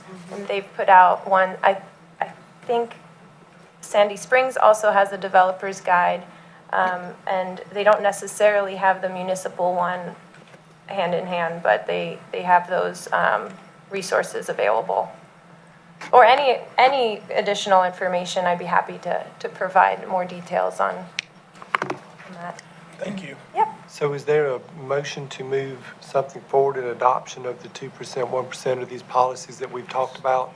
Is this a consideration item, or is this? Discussion. It says I consideration. would, yeah, I mean, would you like to move it forward? Would you like to take, I guess I would like to suggest that everyone take a look at the policies, all the department heads take a look at the policies, and then perhaps we can come back and talk about it in 2 weeks or 4 I'm weeks. sorry, it's listed in the book as a discussion. It's listed online on mine as a consideration, so I must have a later one. So you don't have to do the motion right now if you don't like. I think it's best we get through budget. Okay, all right, I'm sorry about that. I've got 2 different editions here of this somehow, because mine is a consideration, so. But it is discussion online, so yes, you're right. Sorry about that. Discussion in the book here, or no, wait. Yeah, that's what Bob was just showing me, so Consideration in the book. we'll go with that for this point. So, any other comments or discussions on that? Thank you for bringing this forward, Emma. Thank you for working this out, and we'll look to moving this forward as our budget system goes along. Item number 6, I think, is also a presentation that we have tonight, and it is the East Roswell Economic Action Committee update, and Mr. Perry is here, I think, to provide us an update. So if you will come to the table, please. Come on in and sit down, and Okay. we'd like to hear about the update that you all are having going on. I'm Trent Perry. I'm the chairman of the new East Roswell Economic Action Committee as of 2 months ago. We've had basically 2 meetings under our own governance, and at the first meeting, we approved our bylaws and we approved a work plan. And I think it's a pretty significant work effort. Our second meeting was last Friday, and we had a really good meeting with input from Roswell Inc. and Community Development and RKG. I had to make sure I got the initials right. Associates on economic development data, characteristics of the East Side. We also looked at had some discussion on different areas that need significant aesthetic upgrade and infrastructure improvements and so forth. So we're just getting started, and I have an obligation as chairman to update council on, first of all, the work plan, and then regular updates on a quarterly basis. So I want to get that done as we move forward. We have a pretty ambitious schedule worked through. The first phase is basically area study and research, where we're assimilating as much information about all the studies that have been done, not only for the city on economic development, but also anything that focuses on the East Side, to absorb as much input of the body of work that's been completed on that subject. There's about 11 of them on our site. I've gone through them Not all my committee members have because they work full-time. So, but there's a lot of information that's available. And we're also looking at having input from various departments, the city, that have also had a lot of direct exposure on this subject for many years. And we can go through this on a structural basis if you want. You've got copies of it. I don't want to take any more of your time than you want me to. You could help me greatly. When we passed our resolution to create the committee, Right. We put together and gave a lot of thought to, very specific instructions and a very specific program. Mm-hmm. And we did that. With forethought to make sure that the process and result were right down where we wanted it to be. There's a lot of temptation, right, to swerve into different places. And I guess one of the things that would be helpful maybe in your next update would be if you could bring that document that we put together, the resolution and the attachments. I have it in here, but I haven't. And maybe use All right, that that's fine. as the basis for the update, so we can kind of see where are we in line, where did you contract or expand scope? It's hard for me to see where that might be. Our scope, my reading of the document is that we are simply a body to do the research, given that charge on that area, to come up with specific problems and then recommendations for council. We are not an actionable body, so we don't have approval authority or anything. Sure, Sure. But I think the work plan is addressed around that. I tried to make it as aligned with that as I could, and the end of it, we're trying to get to a point where we have a set of recommendations for council by the end of the year. It would help to, as I'm reading this, Yeah. I'm trying to think back to where on it. I've expanded on it quite a Yeah. bit in terms of getting to that end product. Sure. But I think it's inconsistent with the charge in the resolution, and we also incorporated that into our bylaws, okay, in terms of the deliverables that we have to provide. That's why I'm here, because one of the deliverables is a quarterly update and the work plan. Sure. And if you have any recommendations on the work plan, and I'll do that for the next presentation, but if So you have any recommendations, I'd be happy to. It's a living document. It looks like you're in a pretty significant learning mode at this time. Yeah. Right? Is that It's a big, fair I mean, for the you know, committee? I've lived there for 30-plus years. Every one of my committee members who are very qualified have lived there or worked there a long time. And I also, as part of our work effort, dug into a study that never was finalized. It's a 2005 East Holcomb Bridge Road Revitalization Plan.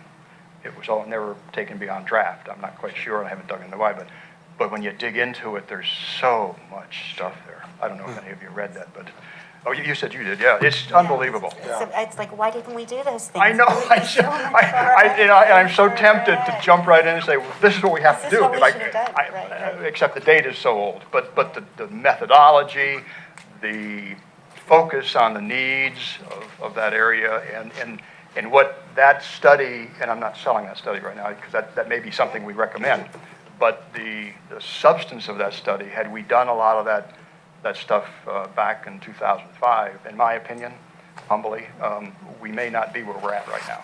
Because we really, in my opinion, again, 32 years I've lived there, we've missed a lot of opportunity as a city, and I'm not putting blame anyplace. I'm just saying that that's part of what I see as our charge, and that's one of the reasons to go through all the work that's been done so far, because there has been some good stuff out there, and from what I've read, and we just haven't acted on it. And there's a lot of reasons, fiscal and all kinds of things, Murray. Yeah, now, one of the things I was going to say that was a big part of the plan and ballot that was put together was to do some outreach to some Yes. of the regional groups like ARC and Georgia Powers Development and some of the leading developers, just to kind of help I'd like to see a Roswell fits into developer that. forum and landlord and property owners. That's a little bit beyond our scope. That's a recommendation, I think, that I would like to get to the point of making something like that, because we have so much happening over there in the next several years in the 400 and Holcomb Bridge corridor that we just have to be. I think we have to be ready, and our obligation to give you recommendations that we think align with some of the challenges that we're facing, because it's just, surveys, I have digested the 2017 survey that was done by Community Relations, but was never really analyzed or finalized. But there's some raw data in there, about 1,300. There were 2,000 plus individual responses to that, to 2 questions. But when they had to sign up, put their email in, they dropped off about 700 of them. So there's 1,300 real good comments in there. And I've begun to digest that and try to get what we can out of that in terms of outreach, and we don't have any real resources to do the outreach. I've talked to a couple of HOAs who have taken interest in this already, just to let them know where we're going and so forth. But I think the more outreach we can get, even though there's a body of work that has done some of that, the more legitimate our recommendations are going to be, in my opinion. You know, even though we've surveyed and surveyed and surveyed, I do think that there's a lot of stakeholders, and including developers possibly. I'm not quite sure how to get a whole handle on who, but I think that that's something I want to do. That's part of our work plan. I didn't identify other than HOAs and businesses and residents and other types of options in terms of our public outreach, but I recognize that that has to be done. Yeah, no, I was really thinking about more like regional groups and how, how East Roswell fits into the greater regional picture. Yeah. I mean, I think that's really important to I agree. figuring out, what our strategy is going forward. So I think talking to Georgia Power, if you haven't already, and talking to ARC will really I got help you. with that, and some of the big developers like, We're in the hub of the geographic population center. We are, right. Again, if you We look, forget that. if you look back at that document, one of the things that we were thinking about at that time was looking at this from the outside in rather than the inside out, right? In other words, what is it that we don't know yet? And that's why going that way, rather than asking ourselves, only asking ourselves, what do we think, right? We may not know. Yeah. So that's why we had that list of potential speakers, that sort of thing. Oh, I didn't see the list of potential speakers. Oh, you didn't? In the resolution. Well, now I know why The you're. resolution was. Now I know why this isn't making any sense. I only got a. It's attached to the resolution. I never got that. I apologize. Marie, I know you have. I'll get it. We have somebody to get it to you. I'll make sure Because that it actually laid out monthly meetings with a monthly potential No, speaker. no wonder you're frown That's here. what I'm talking about. No, to be honest, again. Oh, well, when you see this, you're going to like it. I probably will, We actually. made your meeting structure so easy for you. I did this already. I'll be happy to, I'll restructure by the next briefing I give you. To a That's point fine. you said earlier, what Matt was just talking about, the outside looking in, I also think it's important, you just said, we had a lot of opportunities we missed. Yes. And I think revisiting the people involved with those opportunities to what we may, and saying, why did we miss this? And figuring out why we missed that opportunity, whether it was education of people, whether it was the people involved weren't capable of doing it, whether it was something we do inside this building that caused it to staff were elected. So I think it's really important we learn from why we miss those opportunities so we don't miss them again. I thought the same thing when I read that 2005 study. You were into walkability and creating walking trails and bike paths and sidewalks. That study has a whole complete trail system for the east side. Recommended. I was amazed. It has everything. It recommends all these sidewalks to connect the subdivisions together, and it's just. I think we have missed a lot of opportunity, and I'd like to. And I'll do everything I can to realign our focus. I don't think you're That's that why I'm far here. off. Now that I know you didn't see the document. I wonder why you gave me that pretty well. response. That's what I'm looking for. I tried to create a real targeted focus here with what little I have seen of our charter, and yet now that even broadens it out. It's just difficult from a resource perspective to reach out to a lot of these people. We are, by the way, having a briefing by the target developer on Friday morning. Yep. Which it was just something that I think that was a good idea, and to just, having in a unique place, the Earth Brewery. So it's all Not a dry, bad place. all dry. But it's going to be a brief meeting, but gives them a forum to at least discuss what they're coming out. And some of the committee members even have some ideas that they might want to incorporate, like some of the trail systems and so forth that might connect to that project and so forth. Anyway. Thank you to you and the committee members for Okay. donating your time. Yeah, no, thank This you. is really important. And Roy, you were at our meeting the I other day. It did. was a Thank great you. meeting. Thank you for all you're doing. I mean, the meeting Friday was, It was presentation was great. The bouncing off the conversation chairs. was lively, and there was a lot of good discussion, so look forward to see what Yeah, comes so out. we're looking forward to it. Like I said, I have a great committee group. Right. They're just all enthusiastic and I guess there's a good saying, if you want something done, use busy people. Because they're so busy, you can barely get them to a meeting. But anyway. Thank you. Thank you, I'll Mr. Mayor. get you. Appreciate that. Pardon? Thank you.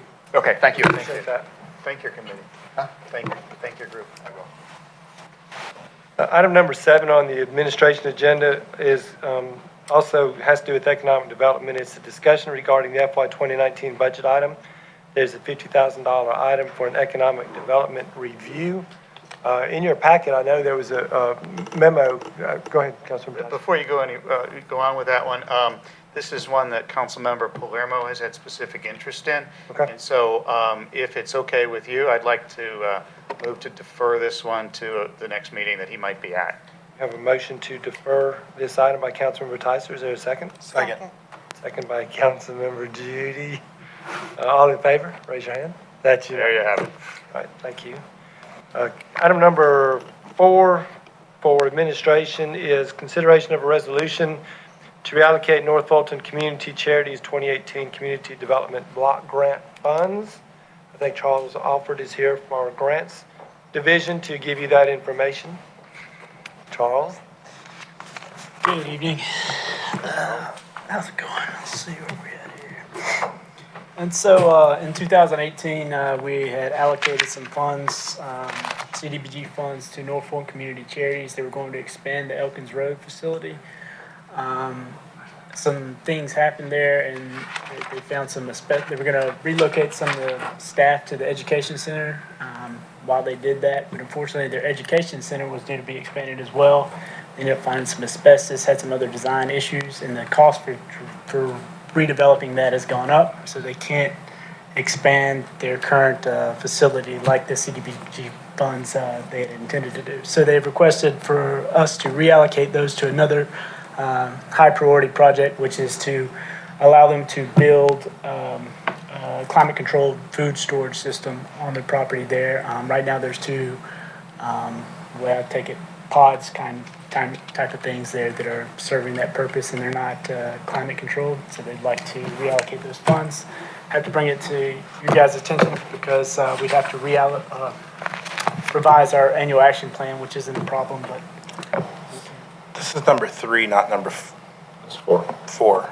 No, because this is community charity. No, it's number 3. Did I say 4? You said I'm so 4, sorry. sir. Yes, it's Yeah. number 3. Okay. Sorry about that. Motion to approve. Second. Motion by Councilmember Judy, second by Councilmember Wilsey. All in favor of the approval, raise your hand. That's unanimous. And now item number 4, which is also a reallocation of CDB fund, is a resolution to reallocate Community Development Block Grant Administration Planning funds to the Clare Drive Waterline Project and a budget amendment in the amount of $170,000. thanks. Yes, so we've been, we're allowed by HUD to take 20% of our administration and planning funds of our annual, 20% of our annual allocation for CDBG funds every year. We've been doing 20% since 2012. That goes to pay for staff costs, plan development, and things like fair housing training, advertising, technical services, things like that. Due to a lot of different things, policy changes, technological improvements, and just a really increasingly competitive professional services market, we're able to have a cost savings there. So we have about $100,000 that we need to spend, and we need to reallocate because we're not going to be able to spend it on the administrative side. And so we looked around to see what kind of big projects that we had that were CDBG eligible and that were fairly high priority. We were able to identify this replacement of the Clare Drive water line. And right now we reallocate $100,000 from the administration and planning funds, and then there's $70,000 that would be used from the water capital fund. Any questions for Mr. Alford? I have a motion for this project. I have a motion for approval by Councilmember Grower. Second. Second by Councilmember Judy. All in favor, raise your hand. That's unanimous. Thank you very much. Thank you, Charles. Charles, thank you. Item number 5, discussion regarding changing the date of the mayor and council meeting on June 24th of 2019. This is also the GMA conferences during that time, that day. So there's a question of whether or not you want to change that. Some people may be there. I don't know who all's going, who all's not going, but it was brought to our attention that if we want to move that in advance, we could go ahead and move it now, or you can leave it there and whoever's not at the conference can be at the meeting. I'm looking at a calendar right now. If we move it backwards, then we have a meeting 2 weeks in a row. If we move it forward, we wind up in 3 meetings in a row. 3 in a row, but we have that then in the middle of the 4th of July week, or in the beginning of the 4th of July week. Right. I'm good with leaving it. Yeah, I am too. I mean, unless we know specifically that some folks are going to be gone, I don't see any reason to move Okay. it. So we'll just leave that alone as it is? All right, thank you for that. Item number 9 in finance is consideration to award contracts for landscaping services. Our finance department has taken up a new hobby. They are now doing landscaping work, so he's That's kind of gone out for some bids on some work for us. Can you drive a skid steer? Or there's one in the budget, so we're That's one of the budget. a new project. So. No, I'm here this evening to present this consideration toward these contracts. We did a formal procurement on behalf of Fire, Public Works, and the Transportation Departments. It was a citywide landscaping bid. We sent out notice to approximately 1,250 suppliers across the state. We received 8 bids. One of those was deemed non-responsive because the pricing they submitted didn't comply with the pricing model that was requested. So out of the 7, we are recommending to award 2 of the contracts for transportation and fire to Pro Cutters Lawnscapes, and then 1 contract for Public Works to Landmark Landscapes. And looking for your approval. Motion to approve. Second. Motion by Councilmember Judy, second by Councilmember Grower. All in favor, raise your hand. It's unanimous. Thank you. Thanks, Ryan. Next item on the agenda is Recreation and Parks. Item number 11, approval of a resolution to accept the 2019 Fulton County Arts and Culture Project Grant in the amount of $3,000 and a budget amendment in the amount of $10,000. We have our director, Jeff Leatherman. So the original. Number 10. Number 10 is an information item, so it does not show up on this agenda. It's 11. This is number 11. The original grant was authorized to be submitted back in October 2018. We got notification that we were awarded $3,000. We originally asked for $5,000. The total budget for this is $10,000. So as indicated in the staff report, $7,000 would come out of the city's grant match contingency fund for this program here in 2019. I can answer any questions if you have any. Question? Okay, motion to approve. Motion by Councilmember Tyser, second by Second. Councilmember Grover. All in favor, raise your hand. And that's unanimous. Item number 12 is consideration of a resolution for the Big Creek Park. Mr. Leatherman. So in March of 2019, the Mayor and Council requested that the Recreation Commission review a resolution that was brought forward by Councilmember Zapata. That is included, the original resolution as attachment 1 in your packet. The Recreation Commission spent a couple of meetings on October 11, again on October 25th, after some review by the city attorney, reviewing not only the language in the original resolution, but also some recommendations from our community and city attorney. What they've brought forward is a revision to that resolution, which is included as attachment 2 for the council's consideration, which essentially reworks some of the original language, makes the resolution consistent with some of our policies that the mayor and council requested that the Recreation Commission develop related to our master plans, and then lines out some expectations as we would move forward in setting up a operational support plan and a staffing plan that would support Big Creek Park, assuming that this does move forward and is reviewed and approved at a council meeting. So I've included both of the resolutions. Be happy to answer any questions about process or what we've done with the resolution, and just appreciate not only the community but the commission's work in kind of reworking this, and hopefully it's clear and fair to everybody that's involved with this. Any comment? So, go ahead, sorry. All right, go ahead. I was not at the first meeting, but I did attend the second meeting, and there was pretty much broad agreement between the members of the community that were there, members of the Rec Commission, and members of staff to do the process as outlined in this particular write-up of the resolution. Councilman Wilson, go ahead. Yeah, my one question would be, sometimes it says before any development should occur at Big Creek Park, how does that relate to like improvements of trails or, addition of a new restroom facility or something like that? I mean, does that need, things that are in keeping in character of the. Which section are you looking at? It's 5. 1, 2, 3, 4, 5. I mean, I guess just the word development versus improvement, I mean, how does Yeah. that?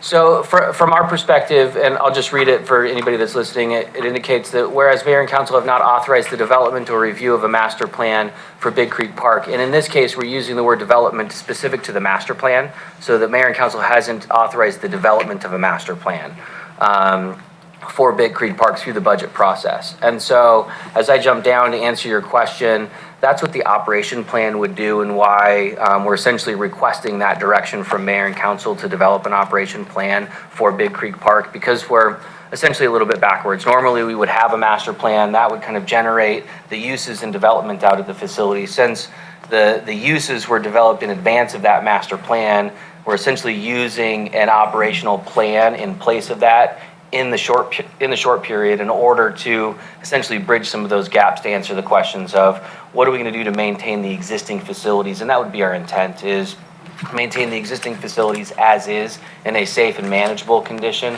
until such time that we have the opportunity to develop the master plan, which would then dictate what those improvements would be into the future. And so that operational support plan would then come back to mayor and council to be reviewed as indicated in the resolution, so that you could see it and kind of have that information identified of what it is that we're going to do out there moving forward. So you do have an operations support? We do not. You do not? We have to. We have to tell them to. So you do that, okay. Yeah, and it's not something that we've done in any of our other facilities, Right, because right. generally we would use the master plan Sure. to kind of generate that information, and then that would roll into our budget recommendations. But since we don't have that in this place, we're just kind of using an operational support plan as a stopgap in the middle of that to support the operations, kind of understand how we're going to continue to interface with Rambo and other volunteer groups, and then potentially make budget recommendations as we move forward until we get to the point of having a master plan for the property.